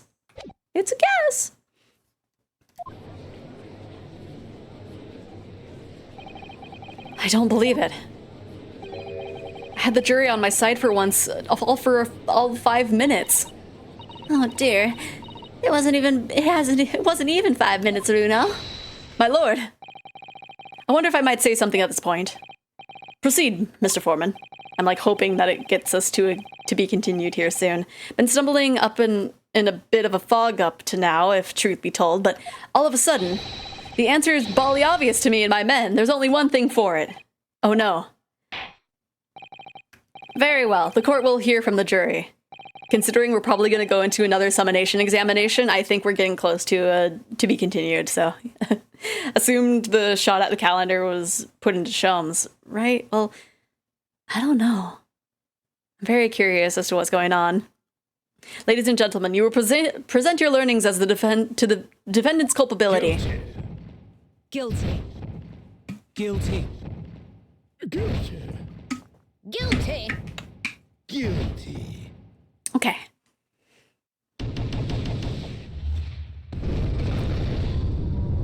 We don't know what Shelm's blood color is, weirdly enough, because we were assuming that it was the green blood. But now it's that guy's. So but since we were never able to meet up with him in the hospital, we were never able to check.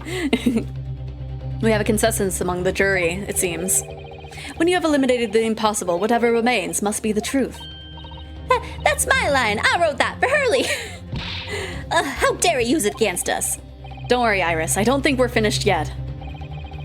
There's still more to this case than we realize. There must be, because there's one thing that I'm absolutely certain of.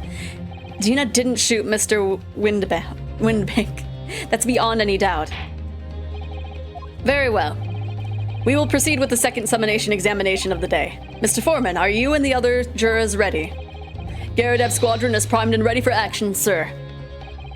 Very good.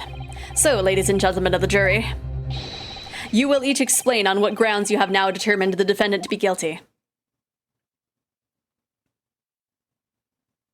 Wow, this isn't even to be continued? Well, it will be. Okay. Because we gotta go. We gotta go and find somebody to raid. Okay. So let me go ahead and save real quick. It is a rough cliffhanger, but we gotta choose a cliffhanger at some point.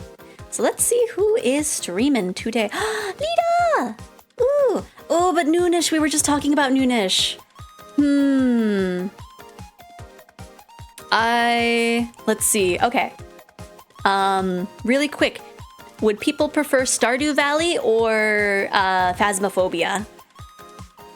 Because we either raid someone with a very low viewership or we raid a new friend. Ace Attorney. I don't... nobody that I'm following is streaming Ace Attorney, sadly.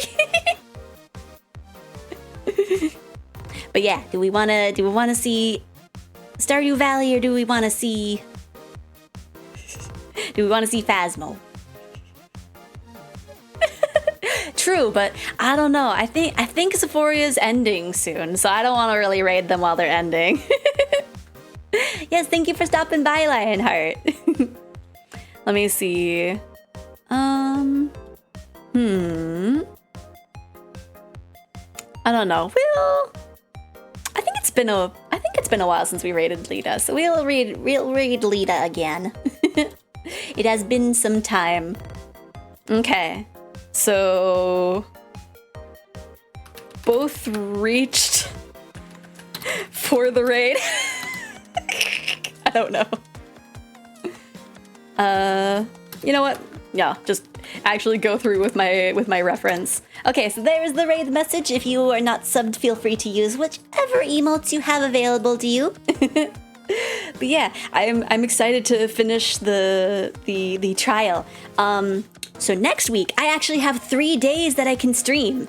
So I'm gonna be streaming on Tuesday as well. I don't know if I'm gonna be streaming more of this or if I'll wait until Wednesday. I'm thinking of maybe picking up a spooky game. I'm not sure, but we'll see.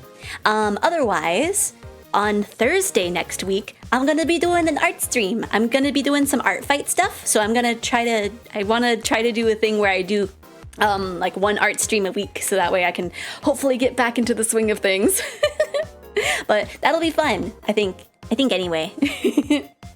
But yes, hopefully everybody can join me for that. It'll be nice and chill, but also the chill streams are kind of the most unhinged ones, so be prepared for that as well. But anyway, thank you all for joining me. I will see you all next week. Bye-bye. Bye-bye. Bye-bye. Bye-bye. Have a good weekend. Bye. Okay. Then wait for it to go through. And then